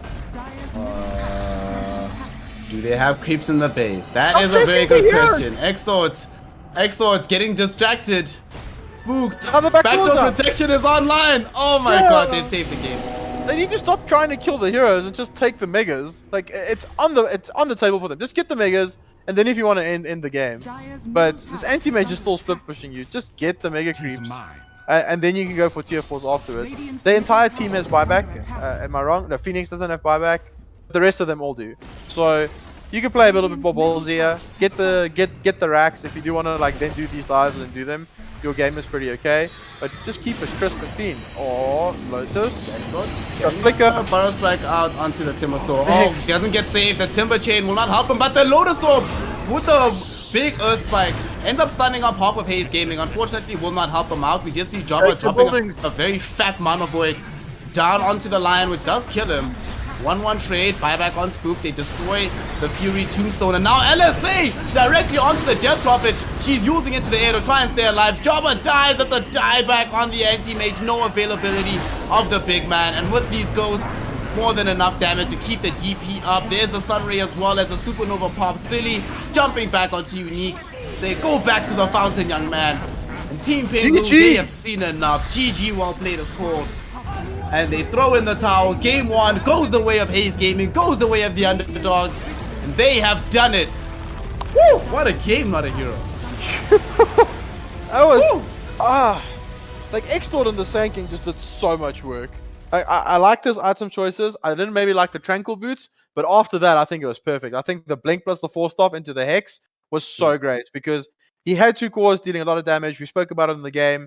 Like, he just had such a big contribution. Like, Griffin had clutch stuns. The Wraith King itemized. Like, they didn't feel pressure to go at BKB, and it paid off. So, yeah, it was just really crisp. But for Pingu's side, don't pick anti-mage. Yeah. Imagine like, this was any other carry that was in the meta right now, besides anti-mage. How much different this game would have looked. TB, like anything, like Terrorblade, Naga Siren, if they want to go for these hard carries. So yeah, I agree. But are you gonna? I think we're gonna take a small little refresh after that. Just take a break. Yeah, we have to. And before we go though, before we go, everybody who was in the lobby has to compose themselves. A lot has happened, right? Incredible game, a game that looked like Pingu was gonna win. I think if they weren't chasing Wraith King for that period of like 5 minutes, that might have been a different game. But the thing everybody has to remember, right? When you play these kind of games, you know what it's all about? It's about banning Death Prophet, man. This was a few fights there where it seemed a little bit ridiculous, right? Where all this damage is coming out for free. Yeah. And the thing is, like, their draft was a little bit delayed in timing because of that Radiance pickup. But once you got the second and third item after that Radiance, what we said was going to happen exactly happened. They became this death ball squad that they can just like run you down, and you can't really do anything about it. So, very good plays by Haze Gaming. Let's see whether or not Team Pingu is going to be able to match them with plays and drafting of that caliber going into Game 2, or if it's going to be Haze Gaming pulling off the pseudo upset here, proving us wrong in terms of our favorability and getting themselves a 2-0. We'll be back to see whether or not they'll be able to do so. In the meantime, make sure that you keep your eyes on the chat because the giveaway started a while ago and you will be getting the prizes which is one of the most important parts. So stay tuned, don't go anywhere. It is Snare with notAhero. This is EGL, and this is the lower bracket playoff matches. We will continue with game 2 shortly, right after this. We'll see you then.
Welcome back, ladies and gentlemen, here to the EGL Season 1. We have returned now to bring you game number 2 of the action here between Team Haze or Haze Gaming rather, and Team Pingu, as the two of them go head to head to determine who proceeds in the tournament and who goes home here in the EGL 1 League, brought to you by Evesports, HP, Omen, as well as Intel.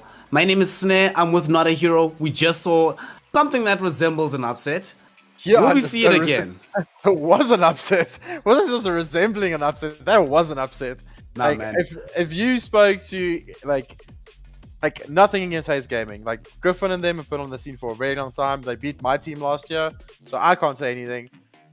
If you ask the majority of people in the scene who's the favorite going into this matchup, I think 99.9% of people would have said Pingu, and the other 0.1% is the Haze Gaming squad. Because they believed in themselves. Like For Haze, that was not an upset. That was a normal game of Dota. Let's go. Yeah, They were like, man, we were just here to make this happen. Do you think we happened? So I think we both agree that one of the reasons they made that happen was primarily due to the draft, right? So we have a second one. They have a same opening ban of the Winter Wyvern. They took out Winter Wyvern DK, I believe, as their opening 2 bans. Do you think we have as good a draft from them this time around, or do you think Pingu are not going to play around with an anti-mage pick like they did in the previous game? Seeing as that they didn't even worry about that anti-mage pick, like you can see, like they never really smoked towards him to kind of like try and kill him. Like when he was on the table for them to take, they took it. But like anti-mage is in a weird place, and like I kind of had a thought about this in the downtime. In the past, towers had less armor and less HP. And when Anti-Mage was doing the split push thing, he had tower threats on you with the Manta. Now it takes him, I think, almost double the duration to hit that tower down, because towers are tankier. You need team members around you to take towers. You need minus armor, you need Solar Crest, you need Blightstones, Desos, those types of things, or heroes that naturally do damage to towers. And Anti-Mage just doesn't do that by himself anymore. And his team was... Pingu was ahead, Snare. Like, they were ahead. They were making the plays in the lane. I think they won both the side lanes and mid traded quite evenly. The first rotation by Haze to the top didn't get the tower, but Pingu got the mid and the bottom tower, opening up the map for them.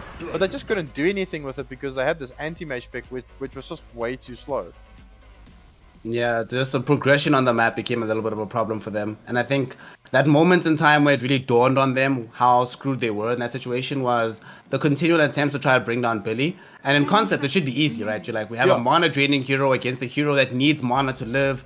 But it's not that easy. It's not that easy. It's the same reason why we don't often see anti-mage picked up against Medusa, for example, for similar reasons. You need different toolkits in terms of the damage you dish out. Speaking of toolkits, not Haze Gaming did. Last game they banned Winter Wyvern DK. This time they leave the DK in because they know there's no way Pingu will let them have Lion. So they first picked the DK. Here we go. They had first pick. So the previous game they didn't have the first pick, so they took the DK out. Now they opted for the puck pick because they probably... This is smart drafting because what do you do when your back's against the wall? You go back to comfort. And puck is a comfort for Pingu. Tatsu on that Mars he had a decent game, but he didn't look too comfortable. At 2 of those ganks on the Wraith King, he would actually spear him away from them, actually helping the Wraith King with his assist to run away. And Pingu steals the Sand King and the Phoenix. But unfortunately, when doing so, they didn't manage to ban out the Snapfire. So now we have Snapfire into Phoenix. Snapfire is also fairly decent, I think, versus the Sand King. You have a lot of push potential with Snapfire DK. Low Shredder plus DK form can eviscerate a lot of these towers. I mean, just with these 2 heroes, even if Haze Gaming go for a different style of hero pick, the nature of their draft will still give them the same strength that they had in game 1, right? You'll still have the strong group up potential. You still have decent team fight like counter fight. And Dragon Tail Stun, you've been talking about this in the downtime. about how insane the initiation on this spell is. And with one spell and a blink dagger, you suddenly got yourself initiation and gap close already covered on the side of Haze Gaming. Yeah, and the thing is, like, I'm a big fan of Snapfire, and like a lot of teams like, yo, but it's not being picked that much anymore. So But when you look at the boxes that it ticks in your draft, it gives you tower push, it gives you nuke, so it gives you wave clear as well with the scatter blast. It gives you save with the cookie, it gives you initiation with the cookie, and it gives you team fight. There's very little heroes in Dota that tick all those boxes. Like, you pick up a Snapfire in your draft, and the rest of your draft is easy. Because now you can kind of play around a bit more because you've already ticked all these boxes. Mm. And then we Yeah, do see so Viper many taken options. out, and then Luna taken out. So, like, I like the Luna taken out. Like, single target heroes for Sanking. Sanking as a single target hero of Luna is pretty good. Death Prophet was banned, and then Wraith King was banned. So Pingu just like completely like, okay, we lost to this, we're taking it out. Taking out Lion, taking out Death Prophet, taking out Wraith King. They drafted that stuff against us, we're not going to give it to them again. they banned 3 of the heroes from game 1 and pick the other 2. Yeah, and pick the other 2. So literally all 5 heroes that was in the previous game for Haze is not on their side or it's banned. So, but it does look like Haze is a good response. They take out the Viper because of the break mechanic for the Dragon Knight. Luna is one of the better laners against them as well. So Luna is like probably one of the only carriers at the moment that can lane against like Timbersword, Dragon Knight. She can, her range isn't the biggest, but the nuke damage that she puts out, it's really good. So I don't know if I like that. I don't like Rubik. I personally think Rubik right now is sort of a hero that is past that sell by date. There's certain situations where I'm like, of course I see why you have the hero. Yeah. But by and large, like I'm also thinking about the support duo with It is a unique Rubik hero Phoenix. though. Unique is a big Rubik player. Like that's a comfort hero, give me my Rubik movement. But like even at the major, when they asked the pros, why isn't Rubik being played? No one really had a clear answer, but everyone said it was bad. Like we don't know why it's bad, but everyone's response was it doesn't feel good. And Dota's a lot about feeling, right? Yeah, but because when the hero came out with this cast range increase on the passive over the status resistance, it had like a 60 or 70% win rate, and then it started declining because team started team fighting more frequently, and SNY is a prominent item in the patch at the moment because it's the only thing that really gives you status resistance. And Rubik not being able to give that anymore, he doesn't contribute to these team fight skirmishes that's almost constantly going on. But Haze Gaming responds with another hero which I don't really like. It had a 30% win rate at the major. I think it's got a 30% win rate in EGL. Warlock. Does that mean they're setting up for a Spectre pick? I was about to actually say the same thing, that the only time I really like Warlock, I like Warlock in 2 contexts. If there's Spectre or if there's Grimstroke in the game. Without either of them, the hero does feel very, very mediocre. Double fatal bonds, boy. It's nasty, man. I know what you do. Oh, it's so fun. No, it's not. Double Lich ulti, double fatal bonds. What's going on?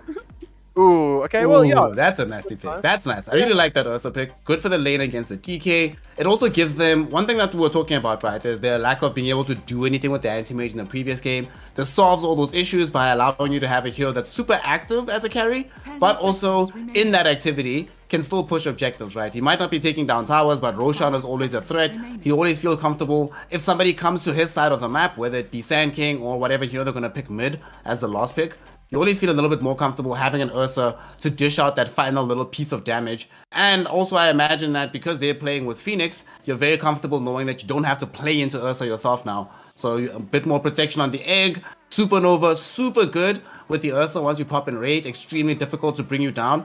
It's sort of like a weird false promise, right? You're taking so little damage but getting so much back that you just heal through everything.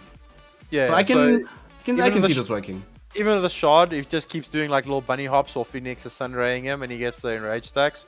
So it's really broken. But my suspicion is here, like, what item build do you go here? Are they going to go like current meta where the Ursa is actually going Diffusal Blade? Or is he going to go for the Battle Fury build so he can actually outfarm the Spectre that was picked up and we spoke about? So Diffusal or Battle Fury, Snare? I would prefer Diffusal. I think the thing I started liking about seeing Diffusal over Battle Fury is I kind of feel like this hero should never, you can sort of scale into the late game, but where you're really strong is early on, especially with the changes to the Aghanim shard. If he gets this Diffusal Blade, Diffusal, I'm not sure if he goes SNY, but once you get Basher maybe, Blink Diffusal Basher with like a strong timing on the Roshan. Rosh number 2, maybe number 3, feels very difficult for Haze Gaming to fight you. And when you have Diffusal, it's one of the few items that allows you as Ursa to make it impossible for anyone on Haze Gaming to jump you, right? Even if they have the stuns, which they don't really. Spectre never wants to haunt into a Diffusal Ursa. And there's not big mana pools. Like, the mana pools on all these heroes are small. Like, Dragonite doesn't have a big mana pool, Snapfire doesn't have a big mana pool, Spectre doesn't have a big mana pool. 10 seconds. You get hit like twice, right? And you've lost like half your mana, thanks to the overpower as well, how quickly the hits come out. Then as Spectre, you're like, crap, I'm caught in the middle of no man's land, I can't haunt out. Snapfire is probably not going to be able to save me from this situation. So for a faster tempo timing from the Ursa, I think that's the direction you go. But we're saying that in a game where there's also a Rubik, which might not allow you the same, you don't get that same degree of pace, right? Say for example, if Unique is playing the Lina, then you're like, sweet, we make these moves, we guaranteed burst down some targets. It seems to be working early on. I stun someone, my cores hit him. Like, with Rubik, it's a little bit different. You have to steal a good spell, so it is a little bit wonky. But do you think this Spectre is going to go the Echo Saber build? I know it's got a pretty high win rate, but that's usually when the enemy team has like squishy supports, which you can instantly pick off with the Echo Saber and the Desolate damage. But Phoenix and Rubik are not those types of heroes that you. Maybe the Rubik, he can probably jump the Rubik and kill him. Like if he goes like Echo Manta or Echo Diffusal.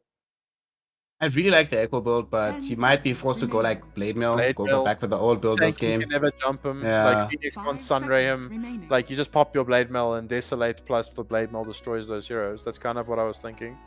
Because Yeah, you can I still think go, I'm with you on that one. You can still go Blade Mail Echo, I guess, but it slows down your. I guess Blade Mail is your farming item as well because you can farm agents with it. So it's not the end of the world. They do ban Razor. Are they picking TA mid? With these bans, Batrider as well as Razor taken out from the side of Haze Gaming. Seems if I'm a TA player here, I'm like, yo, give me this hero right now. Or they put this Dragonite model. I mean, why?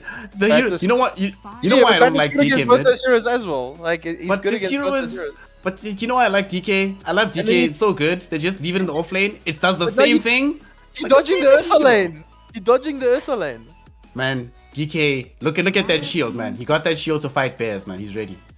He got that shield to fight bears. It's got a bird on it, or a phoenix on it, or it's a dragon. I'm stupid. But anyway. You didn't say anything. You thought it was a phoenix too. But anyway. What are they? They can put this Dragonite still middle. It is a flex pick, but like you said, it's 70% of the time still in the off lane. But if they do want to dodge this Ursa lane, it can go middle. They don't have last pick this game, so it will probably give it away. What do you pick here? TA, man. Templar Assassin. Give me I like, TA. If you... yeah, it can work. I like TA. Like, the Hero's timings are really good with the Dragon Lance Deso build. The first few stacks can go to her because Spectre can't really farm them anyway until he has like 1 or 2 items. So, yeah, you can do TA. I like TA a lot. Centaur. So they are actually going to be putting this DK middle. Yeah. Centaur comes up. Okay, so I don't... The lane is one of these weird things, right? Where on paper you might think the lane is like really good for the Ursa against a Centaur, but Centaur can actually get quite a lot out of the lane. But the big thing is that comes later. Stampede, they have no real answers for this on the side of Pingu. Really great for dealing with the Supernova as long as he holds that spell. And if he doesn't hold it and he uses it aggressively, they have so much jump in a short span of time. Stampede, Dragon Tail, Blink in, Spectre Haunt, burst on a target and immediately get out. The mobility advantage is quite extreme for them right now, and Team Pingu don't really have that much catch outside of the Sand King. Like Rubik, honestly, I don't even really count telekinesis as that much of a big stun anymore, but the Sand King is all they have to try and hold these heroes in position, and it becomes more and more difficult as the game goes on because the tankiness on the side of Haze gets a bit extreme. Ursa can deal with this, and if they get a Spirit Vessel, it can be nice, but again? They go to That's good. Okay. Like, she can't really That's kill the actually DK, really good, but the DK can't kill her as well, so it's kind of a trade lanes, but obviously the TA will be able to farm way faster. But that also means the Dragonite will have a pretty early Blink Dagger, so can make movements on the map. But that kill combo on Haze is weird now, Snare.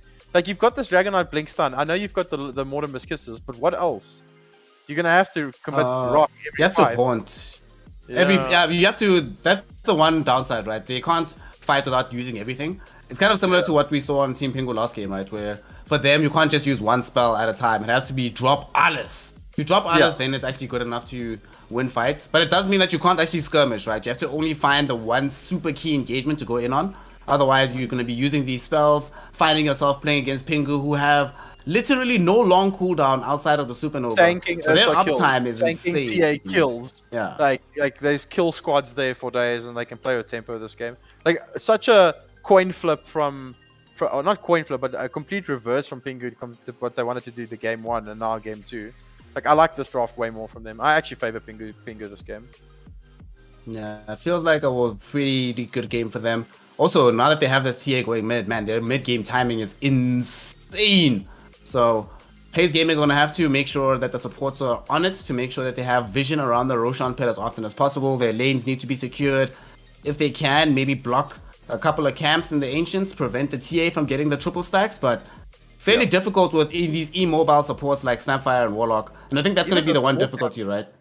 Yeah, even the small camp, you see in the pro scene, with the Tempo Assassin, they block that side small camp from the beginning of the game, just so she doesn't get those extra creep hits in. But this also opens up the game for the Ursa to go this defusal build that we spoke about, because the TA is kind of your pos 1 here. Like, I know she's in the mid lane, but she's kind of your pos 1 because she's going to be eating up more of the farm on the map, and your Ursa is going to go like defusal, blink dagger, and he's more like your skirmisher. So I like the pick. It run it off their draft nicely. But Haze Gaming have clear win conditions. Do you think Spectre can also go back for the Radiance build because he's up against a TA? Against TA Ursa, I think you can... I don't think you do it, but if you went for it, it wouldn't be like the worst thing in the world, because neither of those heroes want to buy MKB ever. And I suppose you also feel like... Yeah. And it's a horrible item. That item is horrible. Like, Maelstrom is the new MKB because it's still procs even if you miss. So, don't build MKB, guys. Just build Maelstrom and hit people. Let's build Maelstrom every game. You know what sucks about MKB? It's one of these very difficult items to balance, right? You either get a patch where it's OP, honestly. Like, remember that patch where every game you just first build MKB Brown no matter what? MKB, SNY. Brown boots, MKB, SNY. Every carry. Doesn't matter which carry it is. That's what you built. But yeah, like, it just feels weird. And the thing is, like, it's even in a weirder place because when Rapier gave True Strike, everyone would just go Rapier over MKB. Yeah, but now Rapier kind of sucks as well. Yeah, but MKB sucks even more, so it's kind of like, what's going on? Are they gonna I think there's a good reason why we started seeing a lot more players buy Daedalus late game. Daedalus and Bloodthorn is like, well, let me be responsible. I can't buy Revive Rapier even though I want to. We'll see just a small movement. Jobber gonna try get a little bit of harass pressure out to distract from Fury, who tried to steal the bounty rune, wasn't able to do so. But Tsunade he didn't panic. A lot of Phoenix players might have panicked in that situation, and he did not panic and level up Icarus' dive. He still has Fire Spirits that he can go back to. It's all good. Yeah, very, very nice. Very good old head on his shoulders from all the Dota that he's played. All the third places at tournaments. I mean, places at tournaments. Podium finishes, man. Nah, me and Fury on good terms. It's just a little bit of stick. But yeah, the mid lane matchup, Dragonite TA is going to be very stagnant. Yeah, he's got a level 1 Breathe Fire, so pretty standard mid lane build. Side lanes, we've got the Sanking of the Rubik. I don't know if he's going for... Is he going to max Acoustic Finale? I think he has to. I think you have to, yeah. I think you have to like max Caustic, 1 point, Barrow Strike. But maybe like you can go like 1-2-2 or something like that. It such feels bad. Like Warlock's just going to keep healing the Spectre because their burst damage is really limited. Unless he hits like an entire creep wave with Caustic and then Rubik lifts into a stun. Bottom lane is going to be... Oh, Centaur, Snapfire. Rough. That's what it's going to be. That's very interesting. I haven't seen that in a long time. I think like I've started seeing Snapfires do this more when they have these lanes where you don't have like... Oh, feels bad. When they don't have like a hero that deals in very nice right-click damage. So they feel, okay, we just get the Scatter Blast out. Easier harass. I don't have to like put myself in a situation to get closer. Just throw out Scatter Blast once in a while. If we get it after the Hoof Stomp as well, it's slightly more kill threat with burst damage. But for now, Exdee is just going to be walking back. He's fine, man. He's fine. He just wanted to use the self, you know. He was feeling a bit thirsty. We'll take some damage here. It's going to be a-okay. Fury did dive pretty far forward and got Scatter Blasted for his efforts. However, Jabba will be there to make sure that his Phoenix does survive. So, I also think Centaur is not the biggest right clicker since the Retaliate was changed. I think if you could still activate Retaliate, he would have probably gone for the Law Shredder. because absolutely. then he would have just hit them for like 200 damage, level 2. But maybe just with a combo, like the cookie into stomp, double edge, and a scatter blast, that's the kill combo. So I like it. All the Snapfire spells are pretty good in scaling as well. So it's not like he's wasting anything. And once they want to start pushing towers, he can probably put a level into the Shredder. See top lane a little bit of caress on both sides. Bottom lane might have been a kill onto Jobber. There is just so much harass here. Feels bad. Yeah, if he had enough mana for the stomp, it would have probably been a kill. But he doesn't have a level of double edge yet. He went 2 levels into retaliate. So I guess as Sentinel, though, you don't really care about getting the kill, right? You're just happier with having a good lane in the situation. The fact that you're able to force back this Ursa, you have equivalent farm to him. If you have a good support with you and you draw this outcome, then you're like, okay, cool. Whether he dies or not, it's not really that important. I just want Vanguard. And once I have Vanguard, I'm not even going to be in the lane with you anyway, fam. Just do your own thing. Vanguard is... when it was nerfed, some people thought it was going to be dead, but it's just way too good. It's just so good. And it's good to see, because the item was completely dead for a very long time. And because that item was dead, Crimson Guard was dead as well, even though Crimson Guard is still dead. But Vanguard itself is really good. Surprised none of these teams have even touched Axis series, eh? Like... at all, right? Not bad pick, not bad, nothing. Given the performance we saw from that hero in the major, and also traditionally given how South Africans have valued Axe, even overvalued it at times. Jobber's in trouble. Jobber, what a player! What a player. He jukes it out. Okay. So he's demonstrating that he's not the only one on his team that has his dancing shoes on today. Unique showed us his skills in game 1. This time it's his turn. Little panda feet, like happy. No, that's penguins. Happy feet was penguins. Sorry, my bad. Kung Fu Panda. There we go. And that's the one I was going for. To be fair, Pingu has a penguin as their logo, so it's fine. Yes, that's what threw me off. So this TA is doing really well against the DK. Obviously, I don't know how much of this has been side camp farm or if it's all been lane farm, because Dragon Knight has cleared the small camp twice. So from a net worth perspective, yeah. Oh wait. Oh what? Bottom lane, Ursa ends up taking a tumble. First blood goes towards Exlord, and they do end up finding the kill onto the Centaur, but Jobber, this time around, not actually having his dancing shoes on, getting caught out. Dancing shoes. That's a massive kill. Yeah, it's a huge kill. Like, Ursa is kind of your... like, you have this hero because you want to be able to pressure these heroes, but it's just Snapfire things, man. And he went 1-1-1, so he's got a little bit of nuke, a little bit of stun, and then they've got the minus armor, so... yeah, very, very nice execution by Haze. Haze is here to play, eh? Yo. Even Told maybe you, they were saving strats for the playoffs. That's what it was. Yeah, they knew they were going to meet Pingu. Like, this is probably like some grudge match. We have no idea that's going on. Like, these guys hate each other, and they can't wait to, like, beat each other. And or maybe I'm just talking crap, but Dragon Knight, mid lane, changing the subject. He's opted for one bracer. So, standard TA is going for the treads into Dragonlance, probably. Do you prefer phase? We have another action bottom. Explode is gonna get brought down for revenge, and I think they also want to bring down the Snapfire as well. They should be able to run him down too. Okay, that's big recovery. Often what you'll see with these carry players, if they end up losing a life in the lane, you try to, as soon as humanly possible, get aggressively back. Because if you get these counter kills, especially if it's a double kill like this, it sort of erodes the advantage that was given away earlier. And because you have the double kill, so much time in lane to farm up, by the time the DK comes back, you will... oh, by the time... sorry, not the DK, the Centaur comes back, you're going to be out leveling him, out farming him. And DK is trying to kill Tatsu, but always on it, wasn't able to help out entirely. He's fine, he's okay. He's got a regen rune as well, so he's not going to worry too much about this. What I would have... might actually be dead top lane though. But okay, Spook doesn't want to go from him, he's fine. What I would have liked to see... oh, there's a support battle in the jungle as well. Unique and... oh, he's scouting all these stacks.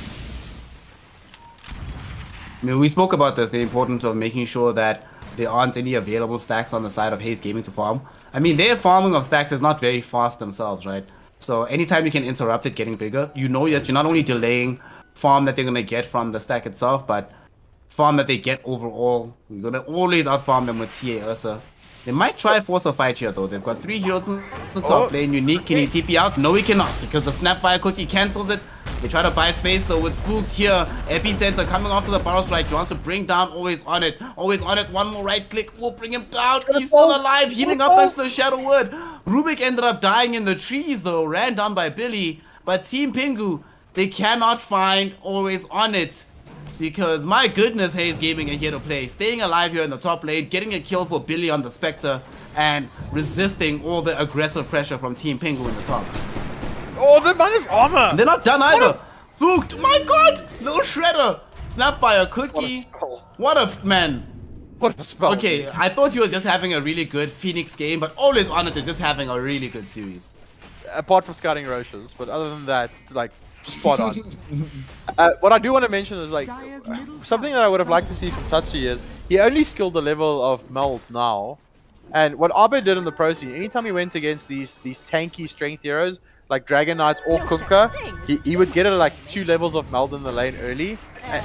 Oh, he just got a kill on the Snapfire. That was ridiculous. Yeah, this got some free gold, yeah. Yeah, and he would just put 2 levels into Meld over the side blades, like 1 level of side blades, and then he goes Refraction and Meld, and then you constantly harass them with the minus armor spam because it does chunk them down quite a bit. Spec ulti?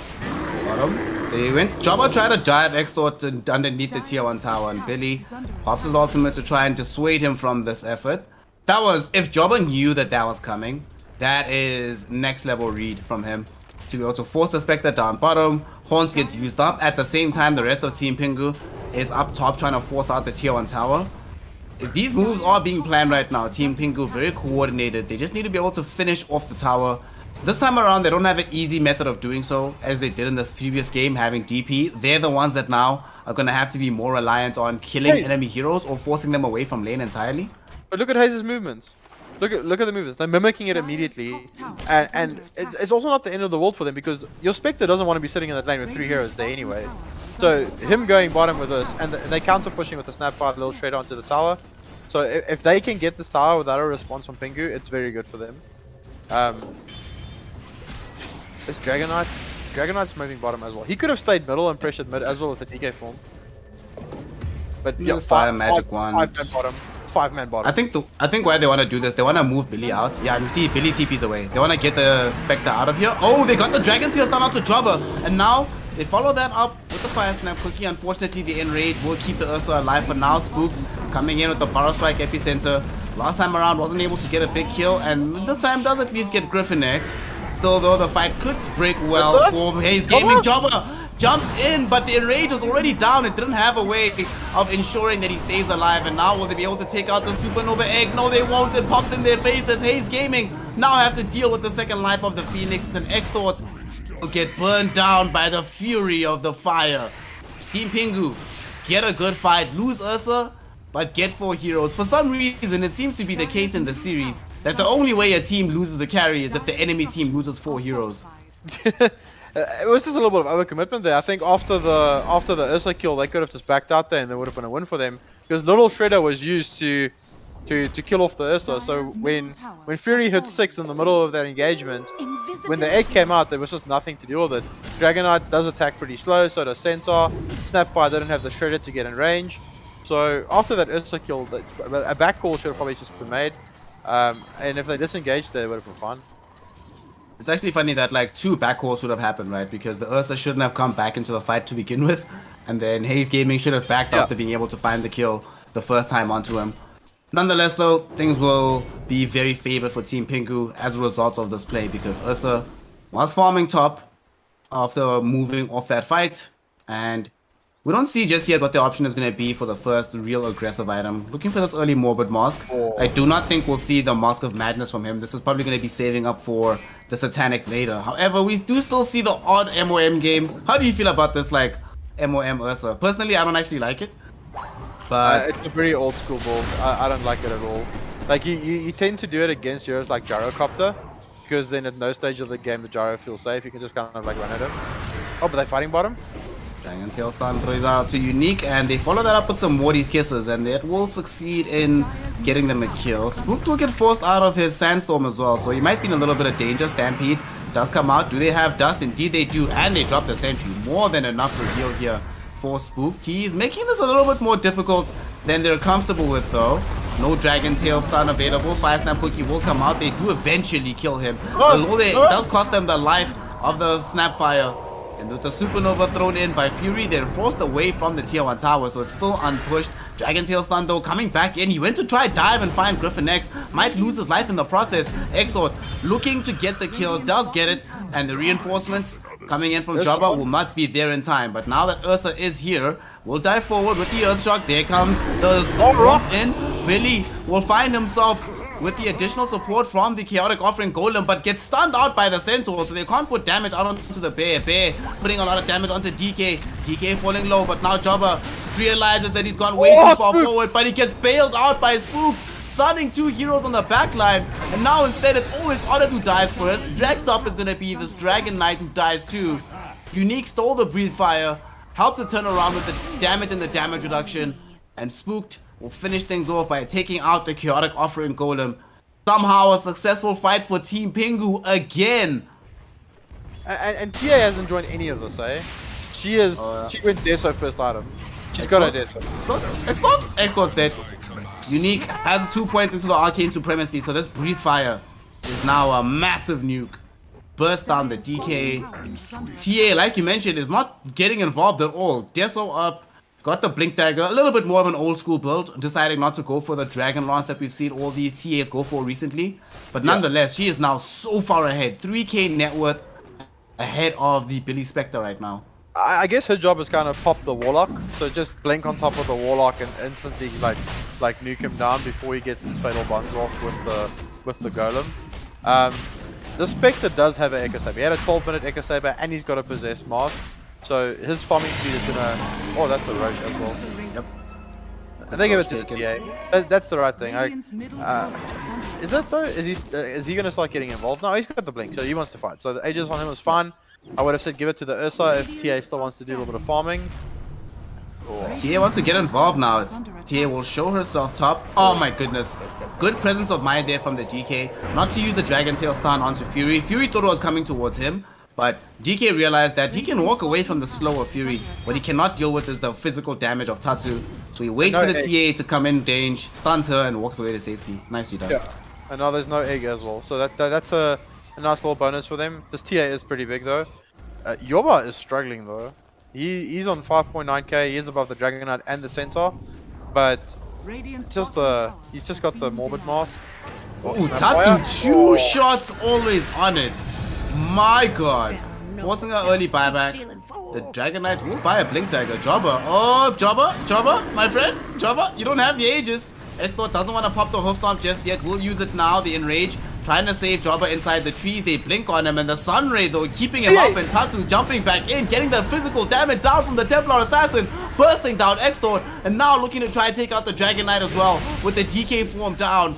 There is no way for him to survive this. 2 heroes have fallen.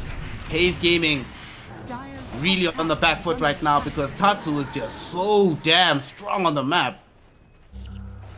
I would like Tatsu to go the pub build that Arteezy has been doing on TA and go Ags now. Ags now, yep. That if Ags he is goes so good, Ags, if he goes Ags now, his farm is going to accelerate through the roof.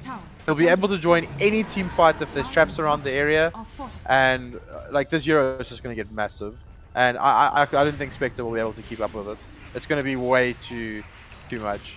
So, but saying that, Fury, I think it's time to do a little a rollsy roll there for our winner of the free stuff. Oh yes, indeed, indeed it is. So keep your eyes on chat, everybody. Those of you who had made sure to enter with the chat code EGL1, look out for your prizes as Billy will be searching for a big prize right now as they horn forward for a fight. The Centaur stuns out Spooked and they got the Dragon Tail stun onto Unique. There's going to be the Chaotic Offering drop down as well, but an even bigger Burrow Strike from Spooked with the Epicenter. Spectre and Exdee are dead. They turning the fight entirely. They even steal Chaotic Offering with Unique, dropping it down for good measure. Finishing off the fight, getting all 5. Team Pingu. My gosh, what a buyback. Are you kidding me? They just got the pickup of this outpost right before the fight. And though Unique dies, he buys back, he's back in. There's no buybacks on absolutely anybody. So Haze Gaming will, unfortunately for them, be giving up a lane of racks. Yeah, they got the Golem here, they've got this TA with Deso. This it's gone. Like this was gone. Like Spooked is so clutch on the Sand King. He's hitting multiple hero burrow strikes every single fight. Every single fight. Really? A little bit too far forward there. Tatu just gonna remind him of the power of this TA at this point, and they are gonna be able to flee away from this. I do not think that Haze Gaming can catch them. The Sand King, man, it looked like such a good fight for Haze Gaming, being able to get off that massive. Oh, actually, Billy, there's the power strike again. No buyback on Billy. The fake back from Team Pingu. Yet again, Spook catches out his prey. Doesn't need a multi-hero barrel strike when you catch the most important hero on the map. Bring her down. I really think Spectre wishes not even Radiance. Like, I know it's like it's old, but this TA is a massive problem. And they don't have really anything to deal with it. Like, there's nothing to take the refraction off. I guess little shredder, but then you've got nothing for the egg again. So, sure, this is it's gonna be an uphill battle for Haze. But Pingu's looking solid. Like, this is what we wanted to see. That first game, they looked good for the first stage of it, and then Haze came back with massive plays. And this Sand King hero is looking really good. It looked great the first game. It's looking good this game. He's got a blink Yules on it. He's going Ags next. So they're not slowing down. TA is on 12k net worth. He's almost doubling up the Spectre. And the thing is, when you're this far ahead on a hero like TA versus Spectre, Spectre generally relies on her having an advantage to feel really strong in the midst of the fight. But if she literally cannot show up to the fight for fear of what will happen to her in terms of her own damage, we're back to that problem that we were discussing in the draft, where there's only like a 5-second period where you can fight, and that 5-second period is while the Haunt is up, but Billy gets caught while the Haunt is down, so fighting will not be happening. Instead, all you can do here is die, my friend, as the TPs will be there from Unique, stealing the Spectral Dagger to make sure there's no escape, and Tatsu finds the kill, and at the same time, questions have to be asked, what was the Spectre doing down here? I think he misread the map. He obviously thought they were playing top because the outpost still belongs to them, and he thought this bottom area was safe.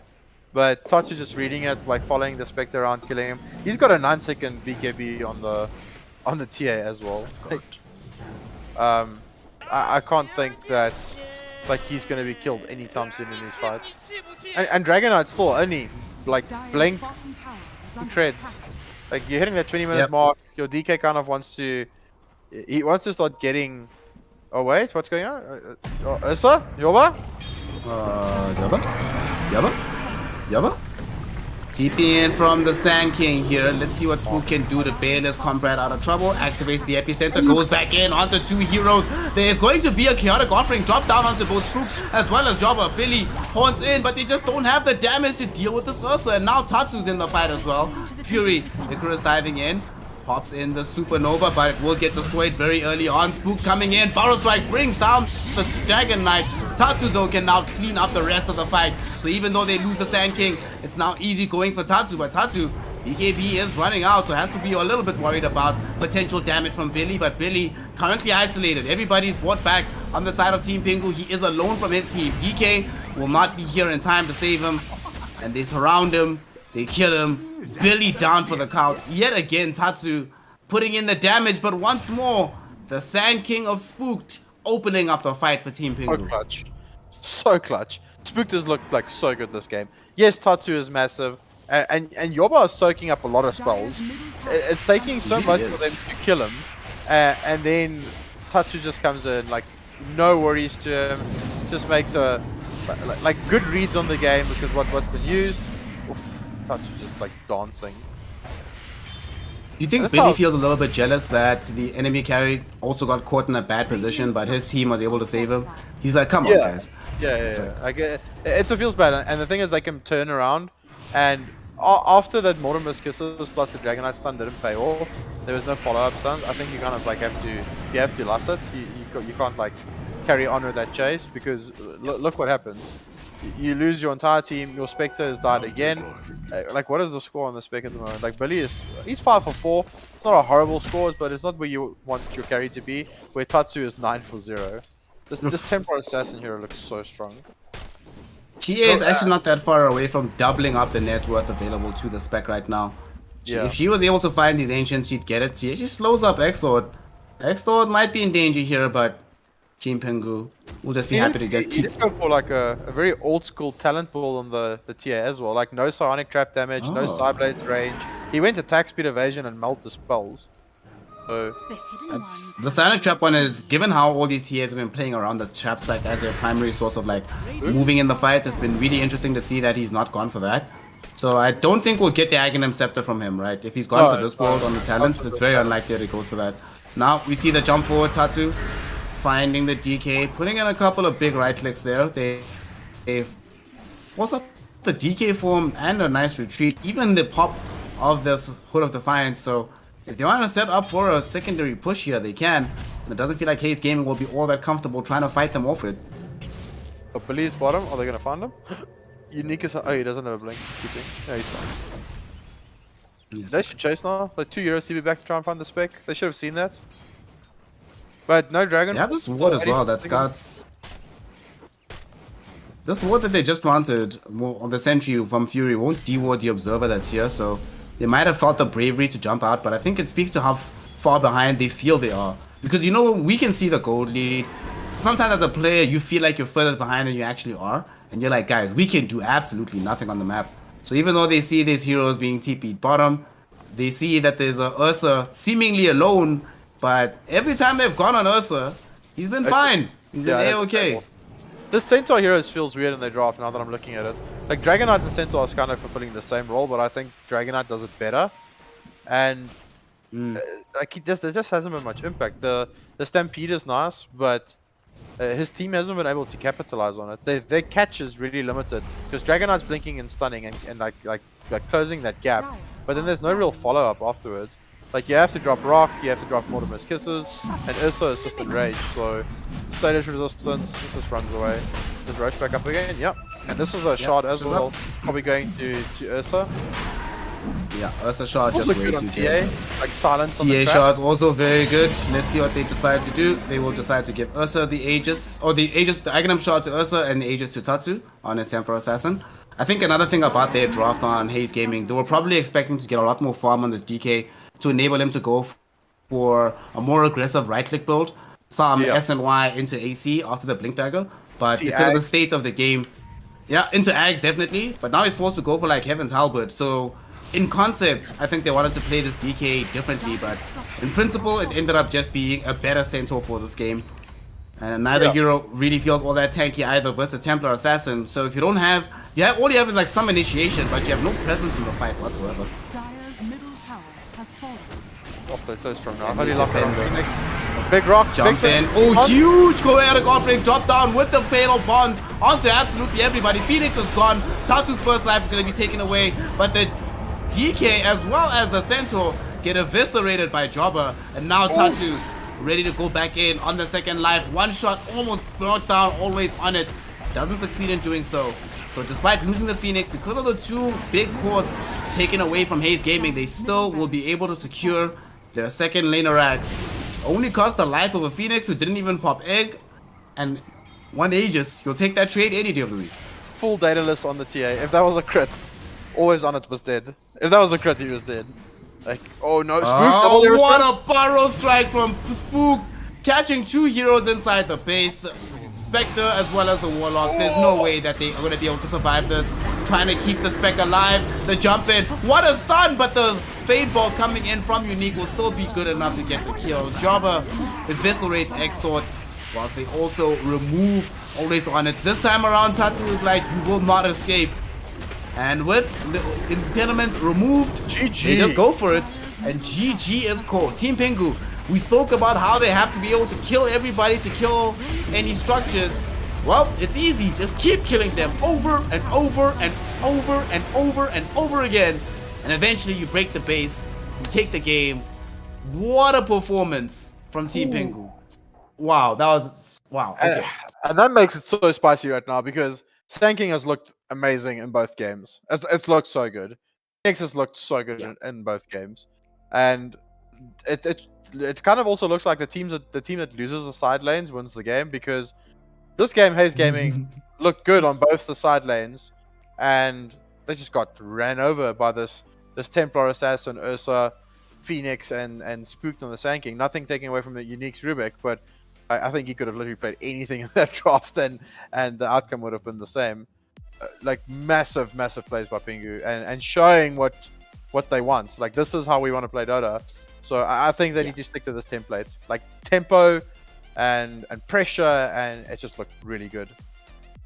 The team definitely looking like night and day in terms of the performances from game 1 to game 2 because of that additional tempo, because of that additional pace. They could play with such confidence, and it showed on the map.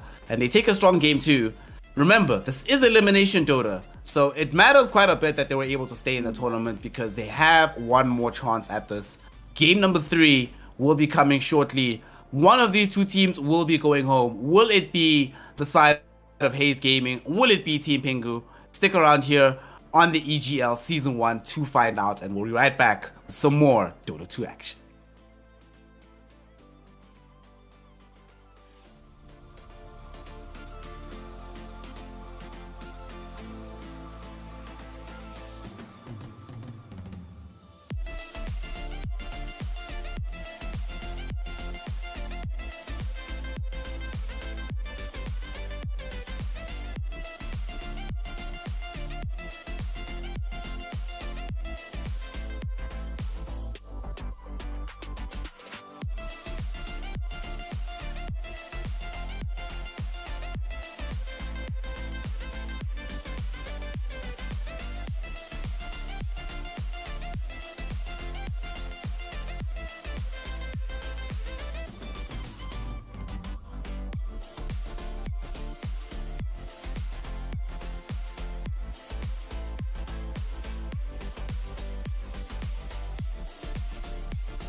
Welcome back, ladies and gentlemen, here to EGL.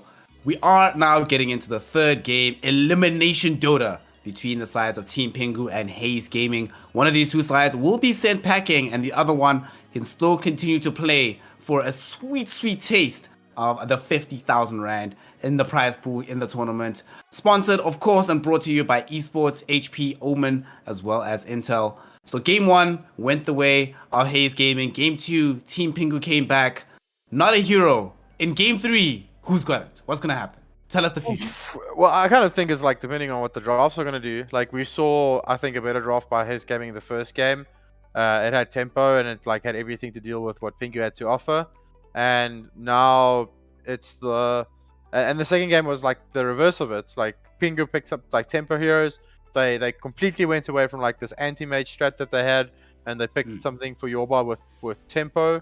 So the Ursa pick was good, even though it wasn't the biggest problem in the game. They just never could kill it. And Tatsu on that Templar Assassin, like we had a brief discussion now, like there's nothing to deal with the TA on your draft. The hero is extremely broken at the moment, and you let it go through for a last pick. Unlikely that we'll see it happen here again in the third draft. And before we get into it, just a quick update to everybody.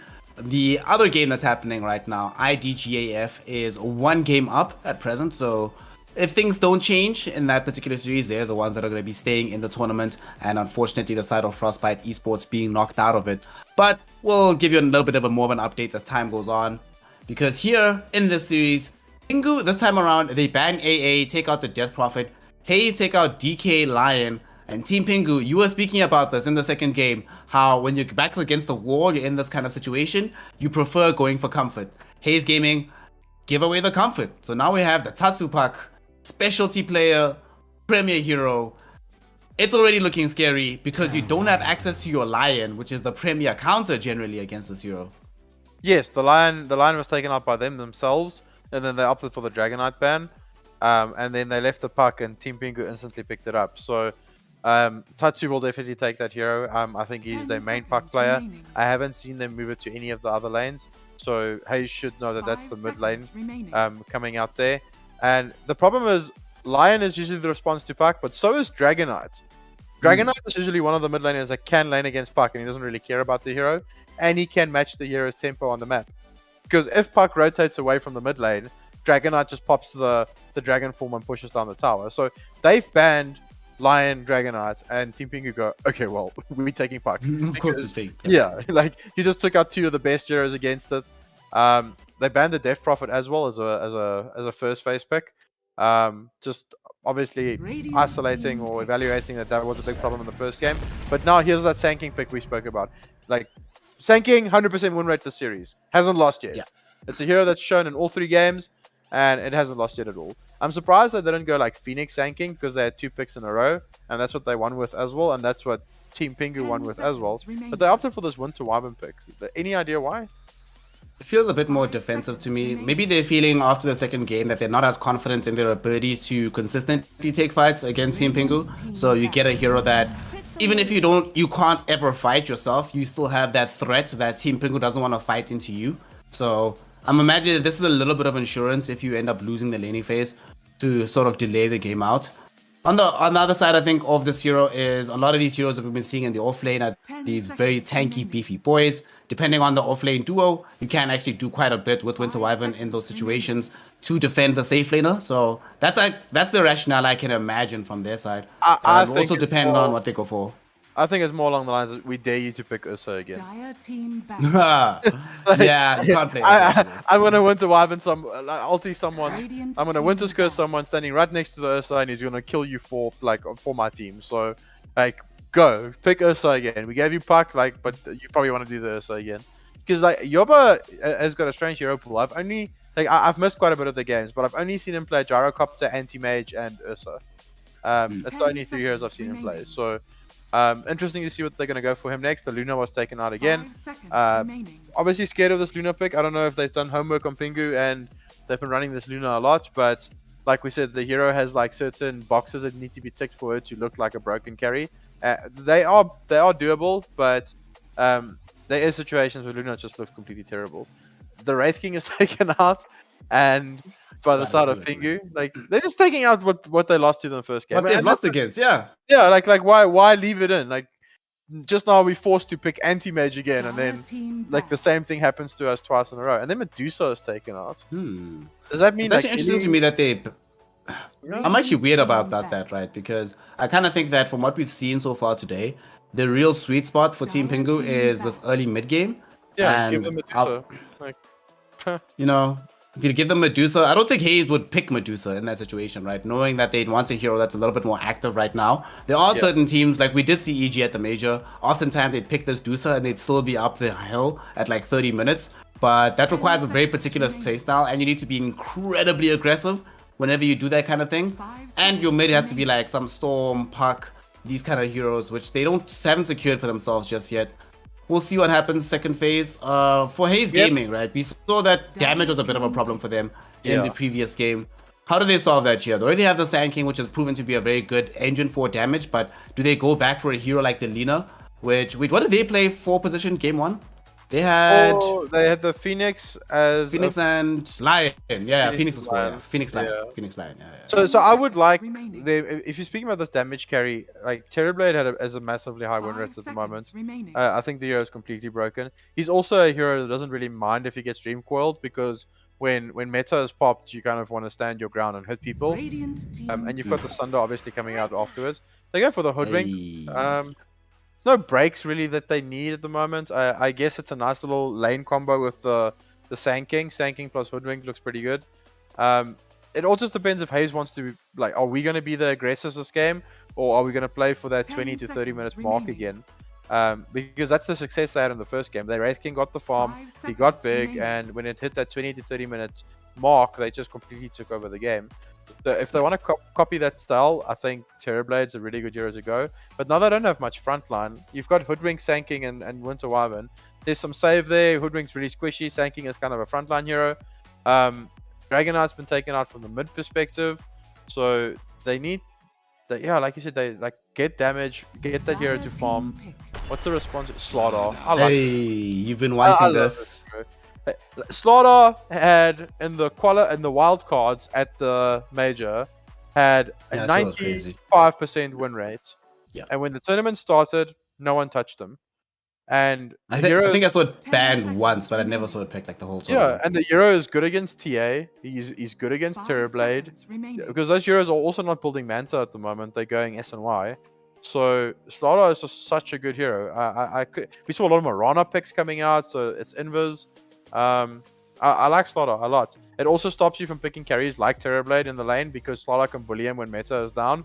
Same with Juggernaut. Juggernaut doesn't want to lane into a Slaughter lane. Spectre doesn't want to lane into a Slaughter lane. It's really limiting Haze's carry potential here. Troll Warlord destroys Slaughter. But Yeah. I don't know if they want to do Troll. I feel like personally, I was having this discussion with some people in the run-up to the major about why we don't see Troll played. I kind of feel like that hero is only really viable with Magnus. Every game I've seen without Magnus, it's looked like really, really weak. Every game I saw with Magnus. Like, what do you build on him? Because all the trolls want to go Diffusal now, but then you don't have a farming tool. So the Magnus kind of compensates for that, but then your Magnus has to follow your troll around the map the whole time as well, which is not ideal. It's just a difficult situation, so now you have to think about the Slaughter very carefully, because a lot of the heroes that you might want to pick, say, in the lane versus Slaughter, will also be heroes that don't want to get caught out by the puck later on in the game. So Haze Gaming, very rightfully, taking their time to think about this one, and they go for the PL. I like this. It's probably one of the better ones you could go for in the situation. It's a hero that there is lockdown for on the side of Team Pingu, definitely. However, they have some save a little bit on the side of Winter Wyvern. They've got some decent counter initiation. And if this hero gets big enough, so far they don't have like the tools to deal with an ultra late game PL. And you were just mentioning about how Haze Gaming feel the strongest when they're able to give Billy that space to get hyper farmed before he gets involved in the engagements. But now they get the Ember Spirit. Man, this aggression again from Team Pingu. It seems like they're always baiting Haze Gaming into picking comfort picks, which sort of extend the game, and then they pick a hero, which forces the game's acceleration. Is that going to be a safe lane Ember then? 10 seconds. I guess like safe lane Ember is fine because you have Slaughter, so he is amping, so you are doing more damage, and he might even opt for like the old school Deso build over the Maelstrom. So what am I saying? Maelstrom is way too good against PL. He has to do the Maelstrom build. So, yeah, safe lane Ember can work. You've got the amp from Slaughter. Your Puck, Puck is gonna go the Arbed build where he goes Veil, Blink Dagger, Aeon Disc, and in the early game, Ember Spirit is just gonna like blow people up with magic damage because of the Veil. Yeah, that's what the Team Pingu should do. Yeah, like that is. I like that a lot. PL can't survive because he's going to have to go Hood first item. You can catch Sanking, you can catch Wyvern, you can catch the Hoodwink. Very, very mobile draft. Like Puck, Slaughter, Ember, like super, super mobile. Kind of similar to that game 2 draft that they had, right? With like very high mobility as well. Super movement. TA early Blink Dagger, Deso Blink, like no Dragon Lance, no Ags. And Ursa obviously like Blink Dagger as well. And they just kept running at them. They ban Axe and then they ban Sven. It's kind of interesting. I suppose they're thinking to themselves that, the one thing that, I mean, there could be Slaughter support and then you flex the Puck, or Puck support and you flex the Slaughter. There's a lot of ways they could run this. So sometimes I've seen teams do this where the rationale is whoever the win condition on the team just says, I don't want to play against these heroes. We're not sure where anything is going. Just ban these heroes out. They get rid of them. So now Team Pingu need to round off this draft. I'm still fairly certain that they just get like a nice 4 position here. The team seems... What are they lacking here? I could see them... You know, I was actually... We were memeing about this hero earlier, but I could actually see them playing Grimstroke in the situation to try and hold up the enemy heroes. Would make life a lot easier as well by having the Inkswell on Ember Spirit. And Slaughter, Slaughter and Puck. Like Grim is... Yeah, I like Grimstroke. If you do catch the real PL as well, you can't doppel away from it. So there is some cutesy synergy there. Grim 4... Yeah, it can work. What do they need here? Like maybe some nuke. They can go back for the Lina pos 4. Lina Slaughter lane is not bad. Lina sounds nice actually as well. Yeah, and they ran the Lina in the first game. It didn't go too well for them, but I don't think they should be too discouraged. I don't think it was the Lina performance. You know which hero I've been seeing a lot when I've seen things need to be picked more? Okay, I wasn't gonna say Ricky. So they are flexing either the Puck or the Slaughter, but I've been seeing a lot of experimentation with pos 4 Witch Doctor. And that Maledict spell seems pretty busted, and I've always liked that spell against the PL. Witch Doctor is such a good hero, especially now with the Holy Lockets being popular as well. We saw in the final, there was a 1 Witch Doctor game. I think he was on like 100 HP 3 times, and they just couldn't kill him because the voodoo with the Holy Locket was just too much heal. So, it's a lot of sustain. What do you think about this Ricky though? Where does this go? How are they making it work? Is he gonna go Battle Fury Ricky? I don't like. How's he? I guess his job is to find the Hoodwink and the Wyvern in the back, and Ember and Slaughter will deal with the PL. So this is gonna be. It could also be a support Ricky. I don't know. I guess it's such a weird pick. Meepo. Oh, you wanted weird pick? Haze Gaming. It's not a good the last roll of the dice, they decide to go for Meepo in a game into Ember Spirits, into Slaughter, into Puck, into Ricky. into Crystal Maiden. It's not a good Meepo game. It's not a good Meepo game. But you know what? I love this. This is do or die. Game 3, lower bracket. If you lose here, you go home. And they decide, you know what? We're going to do mid Meepo. So, yeah, okay. Mid or Meepo. You know what? Yeah. I respect this because there's something to be said about how you go out of a tournament, right? Yeah. If you know that you're not really feeling that favored, you're like, do we go out trying to play a normal game and then we lose because the enemy's better than a normal game at us? Or do we introduce some chaos, man? The big Broodmother, man. The hero's broken. No. Broodmother's too meta. People have played against Broodmother. No. It's too We meta. need to go, we need to go off the reservation, completely out the left field, bring in Meepo, put this hero. I mean, if you're Team Pingu, right, there's 100% chance you're never going to think that this is going to be a Meepo game. I would never think they'd cheese me with Meepo. No, like never in my life. Like, we have Ember, Slaughter, Puck, and Ricky. We are good. Okay, oh, Meepo, what? And now they're probably still thinking, well, we've got everything we need to deal with it. So,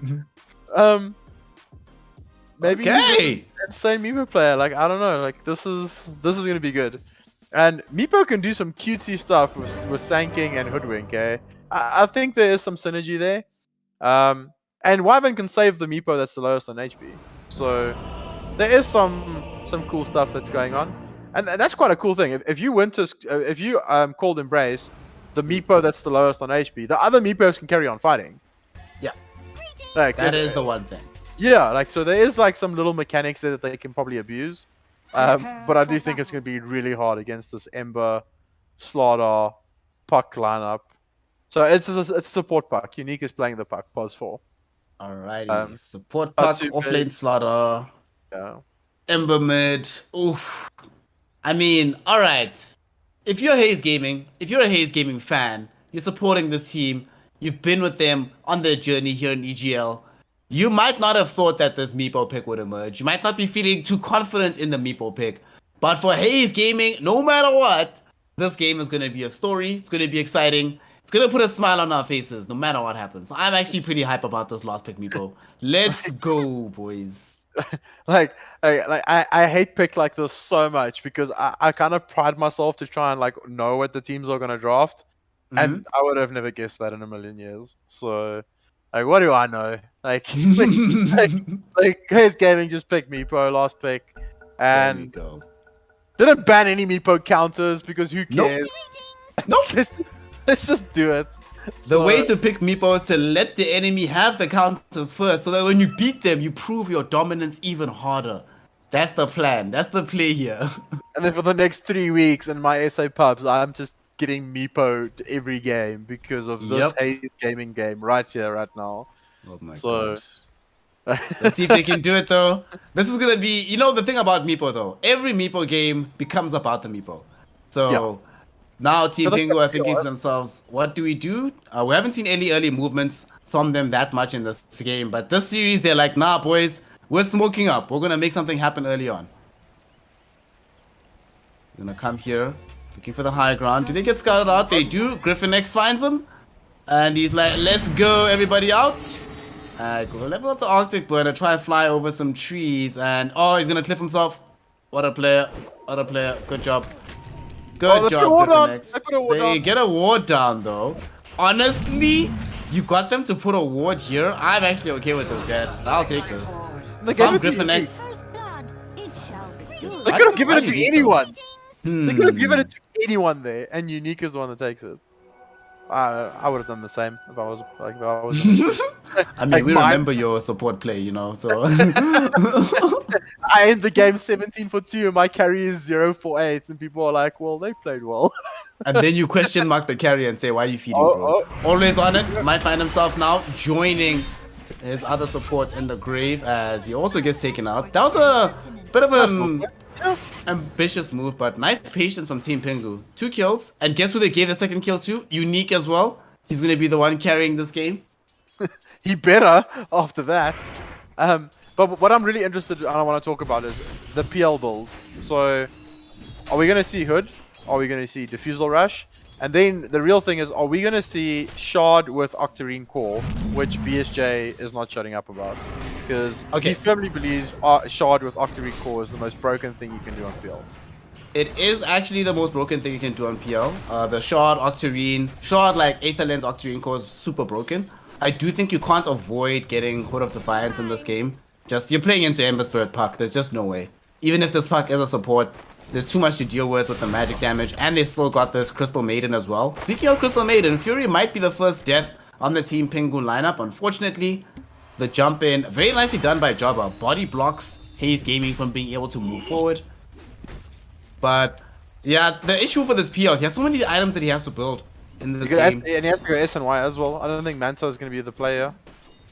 Like, but then you can't. But then you can't get rid of the Corrosive Haze with Doppelganger, but you maybe want more than one instance of that. Bottom lane, we see Exdee getting taken out by Fury. Team Pingu are here to play here in Game 3, showing us that Game 1 was just a warm-up. Hey, the Game 1 made them angry, like, needed to prove a point. Okay, we're not picking anti-mage again, guys. Let's play Dota. Oh, but look at Unique top. He's bullying Griffin extremely hard. And this is a weakness from Winter Wyvern. The moment you don't have Arctic Burn, it's a massive CD. It's 42 seconds in CD. And as a support in that duration, you can't do anything. Then you level Splinter Blast, but you don't want to spam it out in this lane because then it pushes your carry's lane away from him. So what is your skill build here? And like Arctic Burn is a good spell, but the CD is just way too big. And to make matters worse, like the latest matchup itself with Slaughter versus PL is really bad for the PL. So you need to actually have as many spells as possible to try to force the Slaughter away from the lane. But if you're not getting levels either, because Unique is just going to be always trading with you, forcing you off the lane, no experience. Middle lane, we see that Tatsu was being ran down underneath the tower, but managed to stay alive. Bottom, Jova is going to be in a little bit of danger here. They get the freeze out onto Always. On it, there is going to be the usage. Very nicely done with the tricks of the trade to get a kill. And Jova, I don't think Exdee dies here, but PL does. In the top lane, man, Team Pingu attempting kills in all 3 lanes, succeeding in 2 of them. And the huge kill is that Billy. First death of the game. He's going to come back now in the worst situation ever. Imagine being PL, coming back almost a full level behind a Slaughter in lane.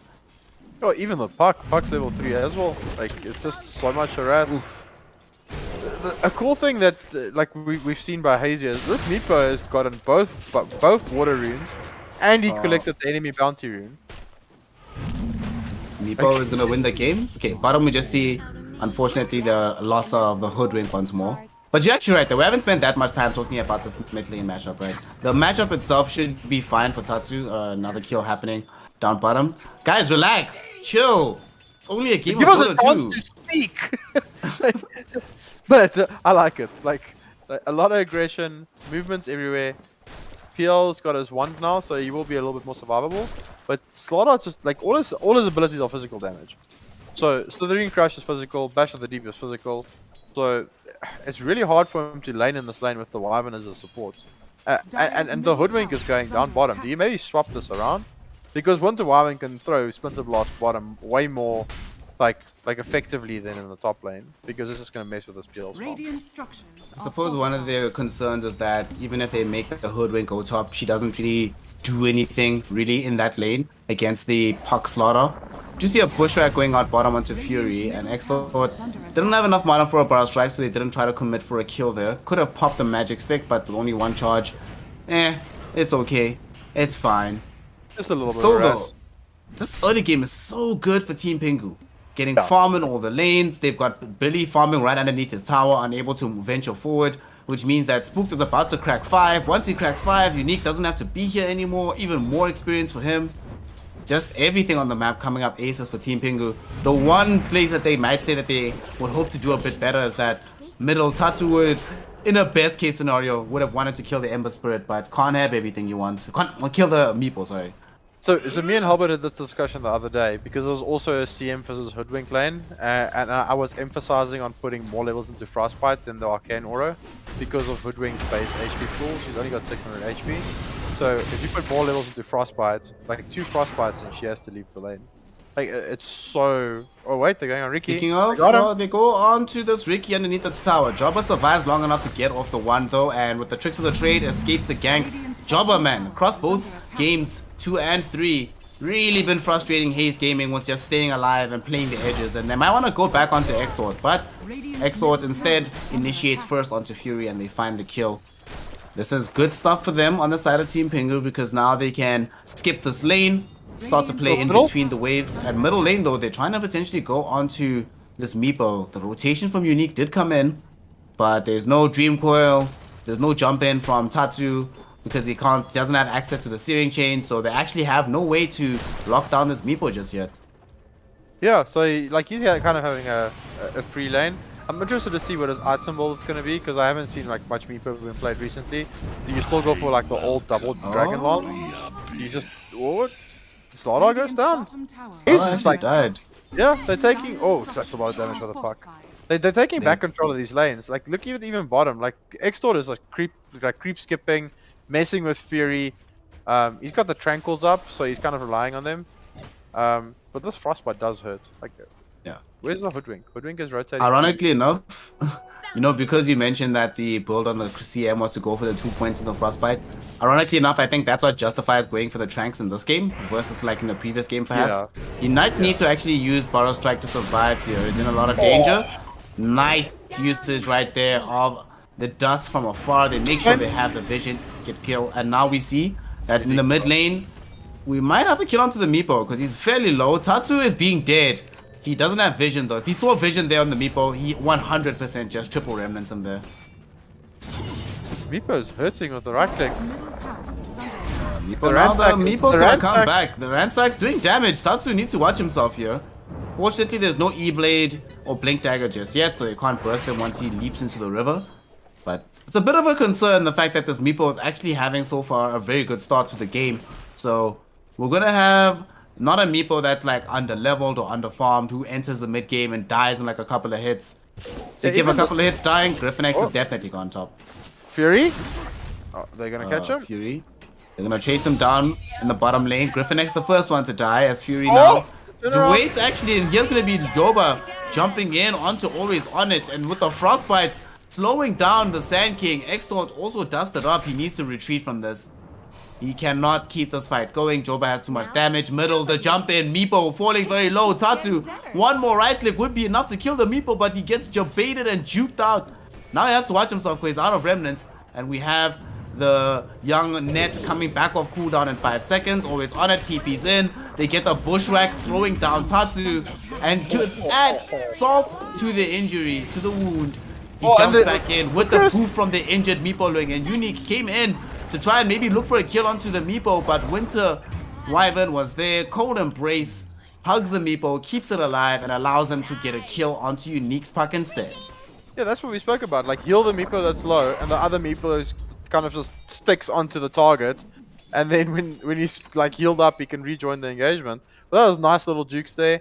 Tatsu maybe getting a little bit over ego trying to kill this Meepo, but that's what you said. Like, this Meepo pick comes out and you kind of go like, okay, well, we have to slow him down, and that's why he's playing with like such aggression, because he feels that he needs to be slowing him down.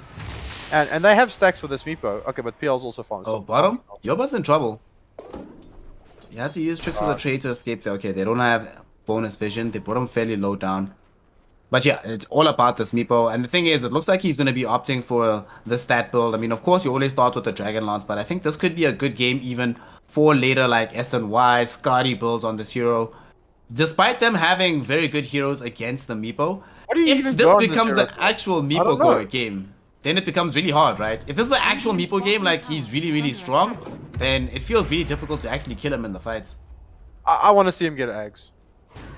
Do the whole big thing. Gets ensnared middle. Will they be able to find this kill? The poof comes in. The Earthbind will set up for the kill, but this might lose the life of this Meepo. Now Burrow Strike from Exdee pulls through. Unique will end up losing his life for this. Oh no, he's actually not. He's still alive. He's healing up. Tatsu's the one that's in a little bit of danger. Got pushed back to a tree in the middle of the fight. Splinter Blast will not catch him as he dodges it with the Sleight of Fist.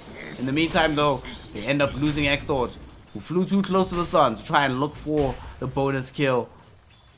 Grand scheme of things, despite them losing the Wiki, the big thing, they get the Meepo. Got Meepo, brought him down. That's all that matters for you on the side of Team Pingu at this point in the game. So I don't know if you've seen the Meepo ag, Snare. So he digs into the ground, dispels himself first of all, becomes invulnerable for 4 seconds. Okay, he's in trouble. Meepo is gonna find himself Dream middle. What a bushwhack! Always on it, living up to his name right now. Gets the defense of his freaking life here in the mid lane. That bushwhack, man. That was something else. That definitely saved this Meepo's life. But he should not be returning to this mid lane. Like, this is his jungle time now. He should just keep jungling, keep scaling, get that Dragon Lance, get the Ags, which I'm calling right now, because I want to see it. But the PL is also farming pretty decently. Like, if you look at the network, Meepo's at the top, then Slaughter, then it's PL, and then Sanking, Ember Spirit, and Ricky are all kind of like hindering just above or below the 4K mark. Yoba? Yoba's gonna be fighting into with Billy right now, and they bring in reinforcements with the unique puck. They do not have Dream Coil, so it's very unlikely that they find this kill. And there's the Hood of Defiance that we're spoken about. Now they're really not gonna kill him in this situation. Top lane? They're just hunting this Meepo. Like, they really don't want him to scale in this game. Griffin's been Slaughter ulted and just getting Slaughter first. Actually finds one of the Meepo links, and they come back onto him, and there's the freezing field as well. Great trap being set here by the side of Team Pingu, and they manage to find the kill. A bit of an aggressive go back there from the Meepo, and now with the Winter's Curse setting up onto 2 heroes, do they have enough damage to kill either of them? Sharpshooter shot came out, but only onto the Ember Spirit, so Tatsu has half HP. If the Sharpshooter is onto Spooked, I think that's a dead Slaughter here. Yeah, they still keep trying to go for the fight though. Bushwhack held Tatsu in position a little bit longer. Extort with the Burrow Strike. Can they kill him? No, they can't. Spooked assist with the Corrosive Haze and the Bash. They turn the fight around. Unique with the Dream Coil on the 2. Spooked somehow still alive throughout all of this and gets a double kill for his efforts.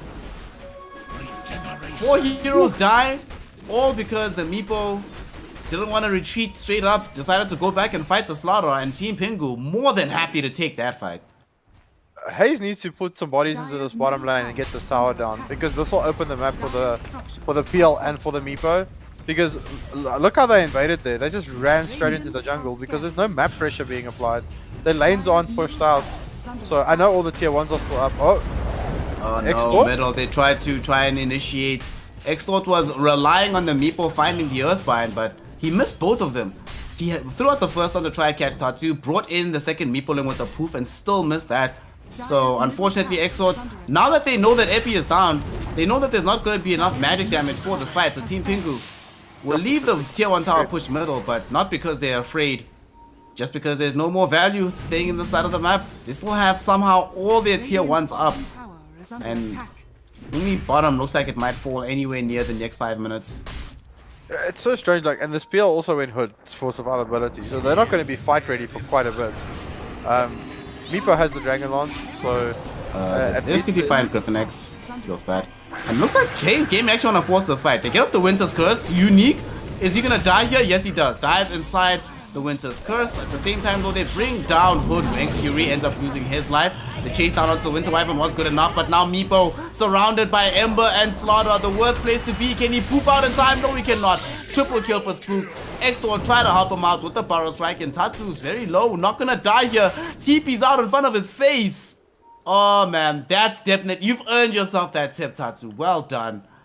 Huge fight. Gave Slaughter the wards as well, so he can see if there's vision in this area. Like he gave him the wards of the courier, and now he's scouting for him to deward. What a play. Teaching his play from Team Pingu. How to support. Sanking is supposed to blink. They just need to calm it down. Burrow Strike connects onto 2 yet again from Extort. Despite the fact that this game has been really chaotic and up and down, and that Haze Gaming have been coming off secondary in a lot of these engagements, still somehow they're finding a lot of these multi-hero Burrow Strikes with the Sand King. They still have a lot of farm going the way of this PL, because despite the fact that they're focusing on Meepo, all this effort, right? The fact that they're focusing all of this attention towards Meepo leaves a lot of space for Billy. And this is sort of what the recipe to success was in game 1 for him as well when he played Wraith King. Yeah, so like they're kind of being pressured, but they like absorbing this pressure is making space for the PL, and then when PL comes online, he'll kind of indirectly then make space for the Meepo again. So, like we said, we haven't seen Meepo in a very long time. Oh, that's a nice Oh, bushwhack. what again. another Second bushwhack middle. With the sharpshooter shot coming out, Fury will die to the Splinter Blast. Do they get anything back from this? Tatsu, though, thanks to the Corrosive Haze from Spook, they have enough damage to bring down Griffin X as well. Dreamcoil will not help the puck as he ends up getting brought down with the Meepo poofing in on the other side of the fight. Suddenly, Team Pingu feel like they will have to retreat from this as both supports are dead. And more time. That's all they need, right? Haze Gaming, I don't think they care that much that they don't have that many towers, that they don't have easy access to Roche. Yeah, we've got the late game, so let's keep farming. Meepo's second Dragon Lance is finished, so that is something. 1,800 HP, like 19 armor, 17 armor. So, oh, Nice. they're going on. And a Blink Dagger middle. This will be a big out pull. onto the kill, but then freezing field thrown in by Fury to make sure that they get an immediate counter kill. And now they need to try and run away with the Meepo. Beautiful Winter's Curse from Griffin X will lead to the death of Unique and save the life of Meepo at the same time. Unfortunately for Tatsu, his remnanting forward to try get the Meepo kill actually gets Unique kills because he gets added to the Winter's Curse. And that additional damage helps him get the kill. Middle though, Bushwhack yet again. Griffin X kept alive. Earthbind there onto two heroes.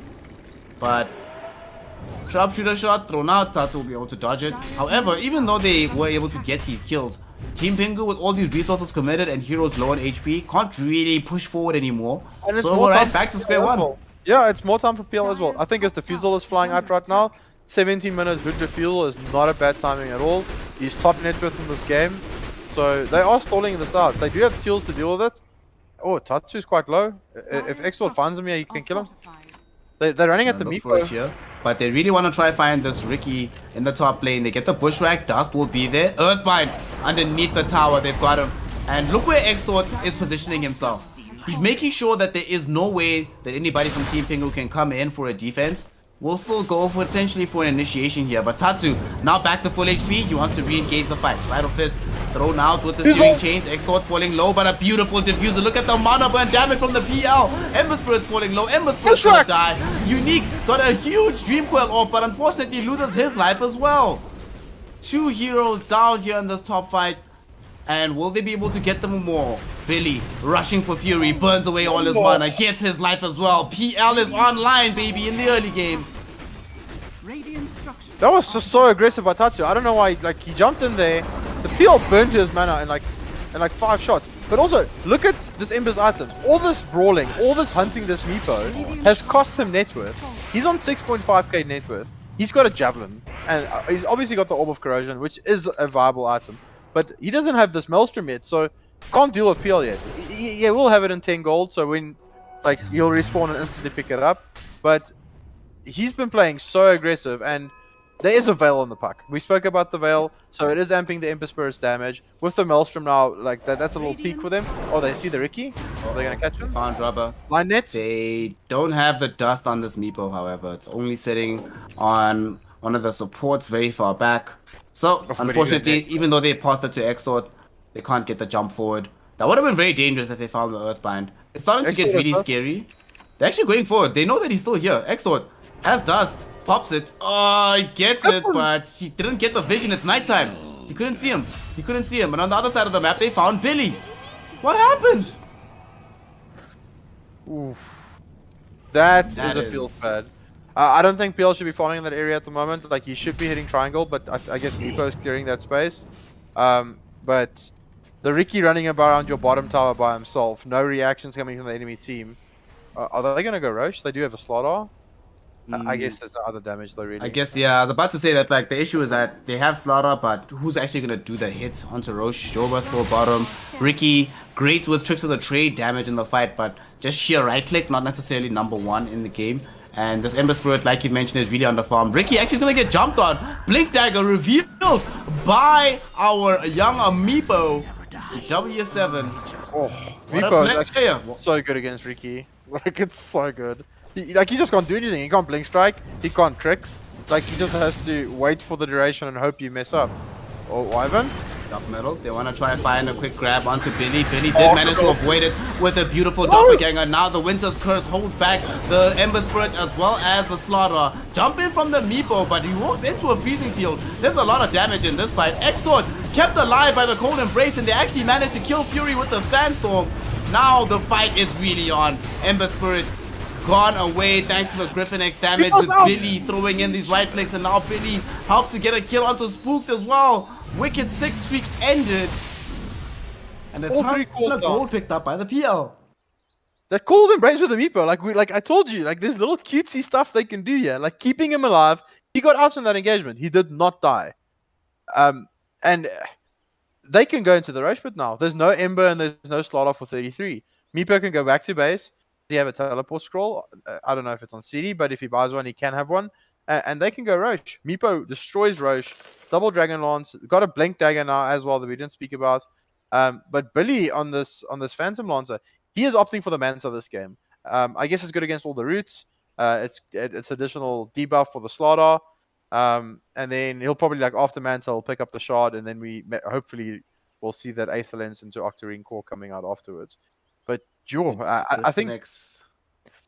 And the thing is, Pingu knows they're on a timing here, and that's why they're forcing these fights. Because I don't know if Ricky Ember beats this Meepo PL late game unless Ember goes back for like that old school Battle Fury Deso Crystallis or Daedalus or whatever. Yeah. It makes you the thing is squishy.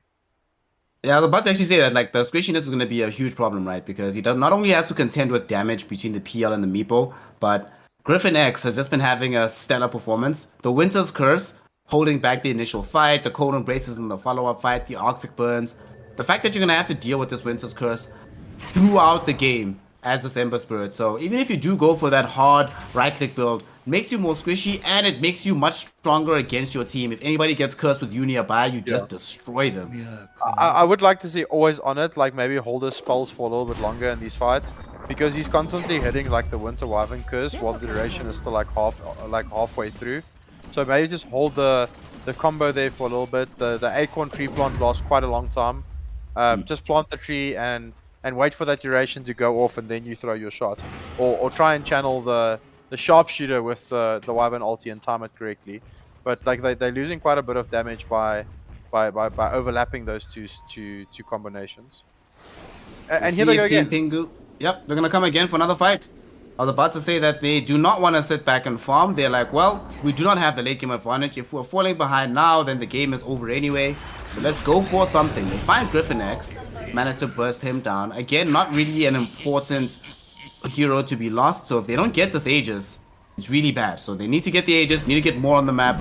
You need to find yourselves some degree of immortality. Haze Gaming, really good. They seem to be aware of this, but I don't think they're going to fight this right now, right? Especially not without the Wyvern. This is really good movement. They killed the Wyvern and instantly moved into the Roach Pit. Oh no. Extort? Jump in. Extort. He went to try and interrupt this. What a bushwhack with the Earthbind. 2 heroes gone in a flash. Yoba as well as Fury, and now they're trying to get everybody back. Earthbind yet again onto Unique. Tatsu couldn't do anything either because he was Earthbound as well, and he's being chased now. He tried to throw in his own roots. His roots were successful. Will he be able to get away from this? Jump back in. Tatsu. There's going to be a smoke screen coming in from the fort back Yoba with the tricks of the trade as well as the slide of fist. Do they have enough to kill the Meepo? Yes, they do. At the very last second, they kill him. It does cost the life of Spook because he had to distract the rest of Haze Gaming. And now Billy can just jump back in and clean up Tatsu. Yoba jumping into the middle of several heroes. This might be a very dangerous situation. Do they have reveal for him? They do not just yet. So they just walk away and buy back on Tatsu. He wants to be involved in the fight. Billy's going to be the first one at the forefront of this. They keep him alive with the Cold Embrace. There's the Winter's Curse as well. Griffin X keeping this fight on. Barrow Strike comes in from Extort, stunning both Tatsu as well as Yoba. Dieback on Yoba. No buyback available because it's a dieback on the Ember Spirit as well. And with both of them gone, Haze Gaming will claim the first Roche of the game. Did Meepo buy back for that? Yeah, he did. Like, he had to buy back for that. That was there were so many amazing plays there and so many bad plays at the same time. Like I don't know. Like the Meepo's team like ran away into a different direction, chasing Unique on the puck, and he got kind of killed by the Ricky and the Ember. But then, like, they overstayed, and Billy came in and killed the Tatsu, and the Tatsu by I don't know. Like, so much happened. Like, my brain is melting. I don't even know what to say. I need coffee and hydration and a new way of life. That's what I'm going with. You know what you need? You should be doing what Spook is about to do and go take a nice relaxing dip in a fountain. Slaughter. I like that. I like that a lot. Taken down. This is really bad because now you're at a point, right, where this Meepo, with the Aegis, it's already difficult to envision. Think about how much they had to commit to kill him the first time. It needed 2 buybacks to make that happen. And now here he is in a situation on the high ground. Aegis and Toad. They got themselves the Eagle Song as well, so E-Blade will be online soon for this Meepo.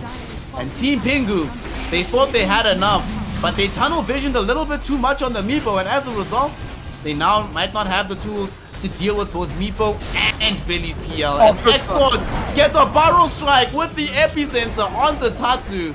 They know the Ember does not have buyback. Yoba can't even kill Griffin X because Griffin X, honestly MVP of this series for his team, gets off a cold embrace for himself. He's alive, wastes Yoba's time.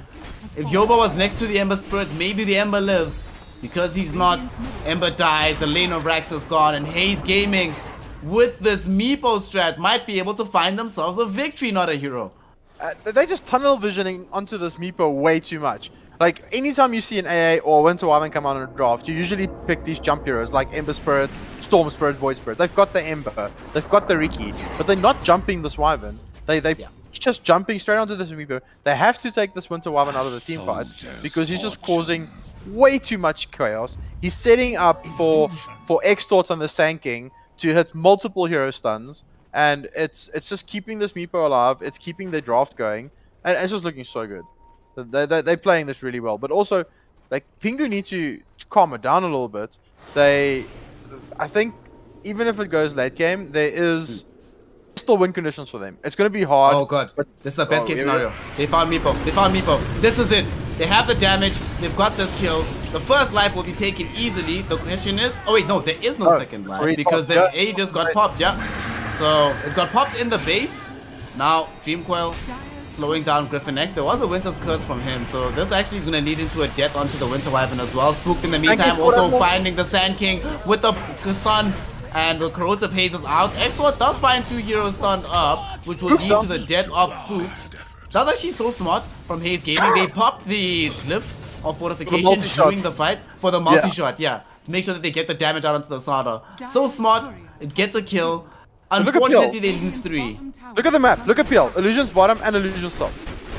Like, he's pushing out the bottom and he's pushing out the top at the same time. He picked up an Illy Rune. It's got him in 2 waves of farm in this bottom lane. You've got a catapult hitting the tier 2 at the moment.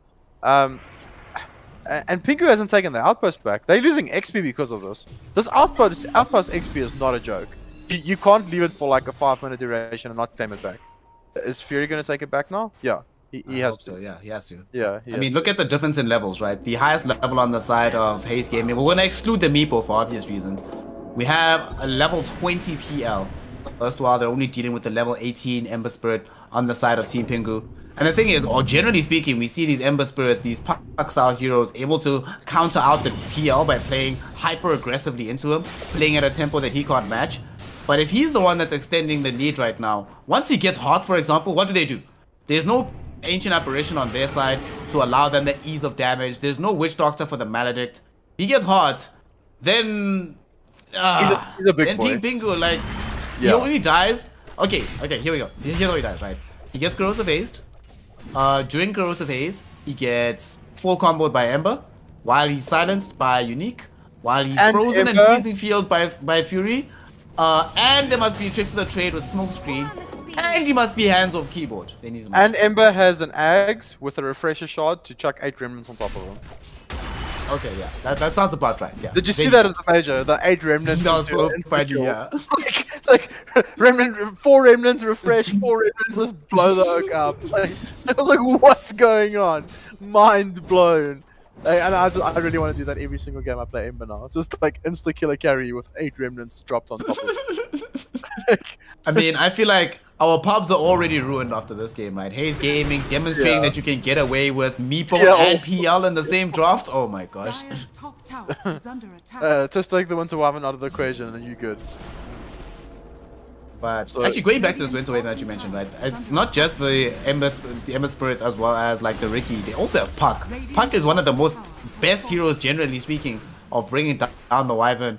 And Griffinex doesn't even have like a Blink Dagger, Force Staff, Glimmer Cape. No. He's just not being focused. The team Not is at just all. ignoring him, so he gets the position perfectly in the fights. Like almost every single fight has had a Winter's Curse come out from him, which is really shouldn't be happening given And the the importance Force that he has to the team. The force stuff is really good for them because they can get people out of the Ricky smoke screen. Ember's change isn't as useful anymore. Like even Slardar can be messed with, like when you have that force staff. So I always on it needs to get an item though. Like that is kind of where I think they're lacking a little bit. He needs to get something like a Glimmer or Aether Lens or anything along those lines. But Yoba has scouted the Meepo here. He is following him around, stalking him. No, he's scared for sentries on their side of the map. What does he have? He's got a Diffusal Mantle. It's like what doesn't he have got? much. BKB, I guess. You have to go BKB. If you don't, because the thing is, he's also been finding himself often caught out by either the Burrow Strike Stun from the Sand King, but the big thing has been the Earthbind. So if he doesn't get BKB, he just gets Earthbound and dies 100-0 every time he shows up in the fight. I really want to see the Meepo Eggs though. Like he's not queuing it. He's going the all standard E-Blade. He's got 3 Dragon Lancers now. I guess he decided for an additional one. But like the Eggs is good. It makes you invulnerable for 4 Get seconds. the stun out onto the Slaughter here. Force a BKB out of him. He actually gets off a lot of damage out onto Exdee. There's going to be a little bit of heal right now thanks to the Cone Embrace. The E-Blade from Meepo also provided a little bit of save. Dreamcoil catches 2, Tatsu with his BKB up. He wants to find Griffinex, so this time he's focusing the right target, but unfortunately will not be able to do all that much here. PL in the middle of the rest of Team Pingu, and the Meepo jumping in, killing Unique with the E-Blade shot. Yoba also in a really tough position, got Earthbound. There's going to be a tree right in front of him. Spook came in, huge slithering crush. Will be able to help kill Exdee, but it's not going to matter. He's still going to end up losing his life. Does save Yoba though, so the Ricky will stay living. Unfortunately, everybody else routed away from the area. Another teamfight victory for the side of Haze Gaming. And Roche is potentially up in 10 seconds. Like if this is a quick spawn, he's leaving a Meepo inside there, so I'm assuming they took a timer. If it spawns now, it's going to be ridiculous. It is going to spawn. What? Late spawn? Are you kidding me? Almost full time? Okay, good time. What? In the meantime though, Meepo solo finds Yoba in the bottom lane. You were speaking earlier about how Yoba was hunting down the Meepo and stalking him. Who is stalking who? Because Meepo is like, I got your number. like staying hidden to know where it's safe is more like it. Oh, he needs his BKB. How far is he away from it? He's so far away. He's going shard next, not even BKB, for the sleeping dart setup. I don't know if that's the play. Like, what do they have to combo the sleeping dart with? Like, there's nothing really. My issue is that even if he does get sleeping dart can only affect a single target at a time. Will not be able to do anything really against Meepos and PLs. Will be like, okay, mate, sure, use your sleeping dart. See what we care. Now they will back off and stay safe, you know, they don't want to go up onto the high ground before they're ready. They've already gotten a lane of racks, so no need to force this, right? You're in a very commanding position, you already have the late game lead. It's not like your Team Pingu, who earlier on in the game felt some desperation. Oh, you see Exdee just die here in the mid lane. It's map pressure though. They probably think that the rush is happening at the moment. They're going to scout it themselves now. But PL has to go Octarine now. Does he have a shard yet? No, he doesn't have a shard yet. Get shard, man! It's ridiculous! One of the most broken shards in the game. So good! So stupid. Okay, hear me out. You know, he wants to get the free shard from Roche. From Roche. Okay, fair enough. Because who else would take it? Like, what's Meepos? Allows you to poof to allies. Okay, that's not bad. That's pretty cool. You can always join your team. What? 2,000 range? Are you kidding? Yeah, it's like double blink range to teammates. That's pretty good. Cool. Wyvern already has his, so no, they'll give it to the PL. So, but then still, like Aether Lens, Octarine Core, let's go. Just so stupid. It's the most stupid spell in this game. PL also has a nice little Titan sliver there, so additional status resistance because he didn't go the S and Y. Meepo has the Pupil's Gift, which is nice additional strength stats. So he's a very tanky boy. Anything significant? Quickening Charm on Ember Spirit. Elven Skin on Slaughter, so evasion and attack speed, I guess, over the Riki. That's the only thing, like, they don't really have that great. Winter's Curse middle, They caught 2 heroes, 2 of the most important ones. Burrow Strike, Bushwhack, Slaughter gone. Ricky gone. Buyback not available. And here comes Haze Gaming. Are they gonna do it? They even find Fury here, who tries to save his own life with the freezing field. It's not gonna work out. Finds himself getting brought down. Does buy back. One of the only people on his team who has it available. Unique. Will he be able to catch out any real targets here? Meepo just gets out nice and safely. Tatsu with BKB going, able to get off the steering chains onto Exdee, but now has to run away because the BKB is down. And now Billy wants to force a dieback onto Fury, and it will succeed in doing so. No Crystal Maiden for another 75 seconds. Haze Gaming. notAhero, have they done it? Is this it? I think the moment the Slaughter and Ricky spawns, they need to back up and go take Roche. There's still no CM for 61 seconds. Get one lane here, retreat back to Roche, and I think if they get that, this game is secure for them.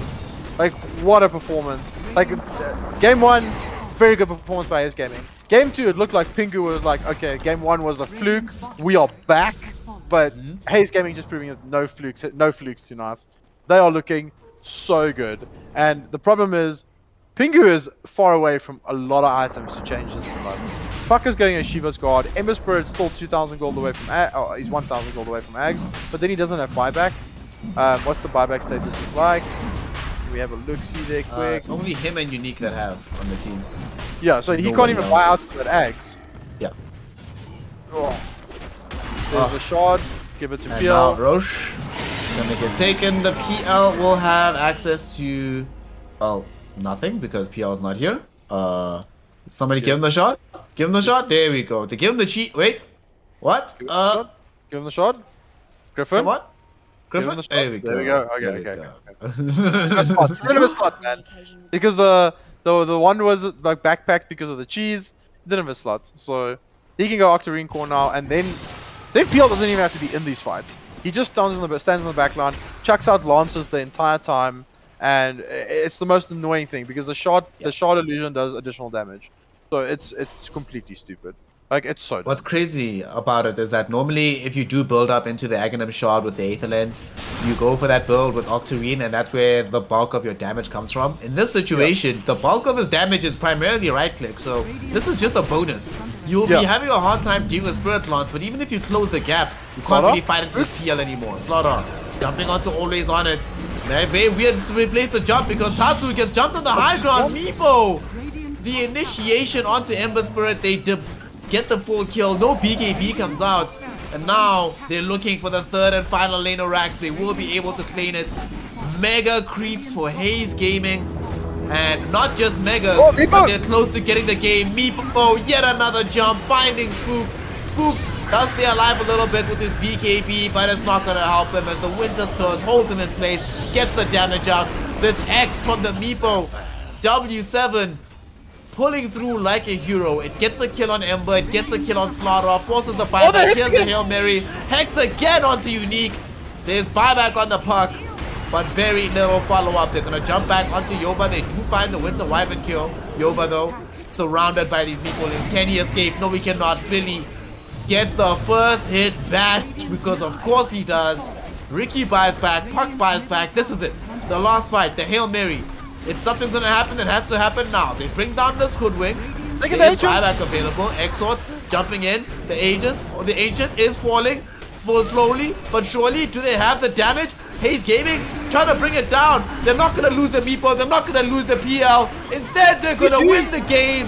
GG, well played is called. They get this series. They send Team Pingu home, and they keep their EGL 1 journey alive. What a game. Haze Gaming just became my dark horse for this entire thing. Like Wow. Wow. It was, and ballsy. That was so ballsy. You last pick Meepo into Ember Spirit, Slaughter, Puck, like heroes that are good in dealing with this hero. But Billy just knew what he had to do this game. Like his team, we said the pressure was there, but they kept absorbing the pressure. Billy kept farming, and Griffin X, like this winter, he made this hero look broken. Like he made it look so good. Yeah. Griffin X, game 1, his performance on the Lion. His performance here though, my goodness. It kind of reminded me of what was happening in game 2 with Yoba when he was playing Ursa, the amount of times they struggled to kill him on Haze Gaming. This time around, Haze Gaming lacked damage to kill him in game 2. This time, Pingu had damage to get kills, but Griffin X, always on point. These curses, these embraces, this holy locket, the 4-star when he picked it up to maneuver heroes around the fight, just... yeah. And the thing is, like, I think Pingu overplayed their hand here a bit as well. They kept trying to apply this pressure to the Meepo because they were scared of it getting out of hand, but at the cost of their own levels and farm, because they kept holding hands in a death ball type of strategy with a non-death ball draft. Like Ember and Ricky is not death bally heroes. Slaughter as well. Like he wants to get a pick off and he wants to go away, and I think they overforced it a bit, and Haze Gaming completely just capitalized off it. They knew what they had to do, just absorbed it, and they got the win, like in a really good 2-1 series. Well played to Haze Gaming. Well played to Haze Gaming indeed. Congratulations to them, not only for winning out the series, but for definitely ruining the next week of pubs. Well done, gang. Deserve a firm hands up with the last pick Meepo. And they send Team Pingu, which was a lot of other players, a lot of other teams, a lot of other people in the scene who thought that they were the dark horse team coming into this one. Now they're gone. Now they're out. Haze Gaming. Thank you for ruining our pubs for the next 3 weeks. Thanks a lot. Thanks a lot. Well, they get now, not their reward is that they don't have to play in those grueling pubs anymore because they get to prepare for some further EGL 1 action. Very thankfully to them, well, very shout out to them for the good game. Very unfortunate for Team Pingu though, who will find themselves dumped out of the tournament at this point in time. It is not the worst thing in the world because remember what this tournament is called, EGL Season 1. There will definitely be more, but for now, we will just close things out by celebrating the win of Haze Gaming and saying congratulations to them for the strong victory here in the EGL Season 1. We are going to be now closing things out for the evening. Thank you so much, everybody, for joining us for the night. Make sure to take a look at those of us who are making the tournament possible. Of course, this is EGL's, sponsored by Evesports, as well as HP, Intel, Omen, and... Wait, there's one I'm missing. No, that is everybody. Yeah, Esports, Intel, HT. HP, Intel, and then Omen is separately. It's the different Intel Omen. Yeah. So, those are the people that are making this possible. Those are the ones that have brought you the kind of action that you will never get to see. A last pick Meepo winning a game doesn't happen all that often anymore. So, shout out to them for making this possible. Say shout out to notAhero who has been holding it down. Shout out to you some stellar game. Shout out to you for joining me tonight. This was awesome. Indeed, it was awesome. It could not have ended in a better way. Thank you so much for joining us, everybody, and we will see you in the future for some more Dota 2 action. Make sure that you're following us on the socials. Make sure that you are following the EGL tournament. And stay tuned, keep it locked, and we'll return with some more Dota 2 action.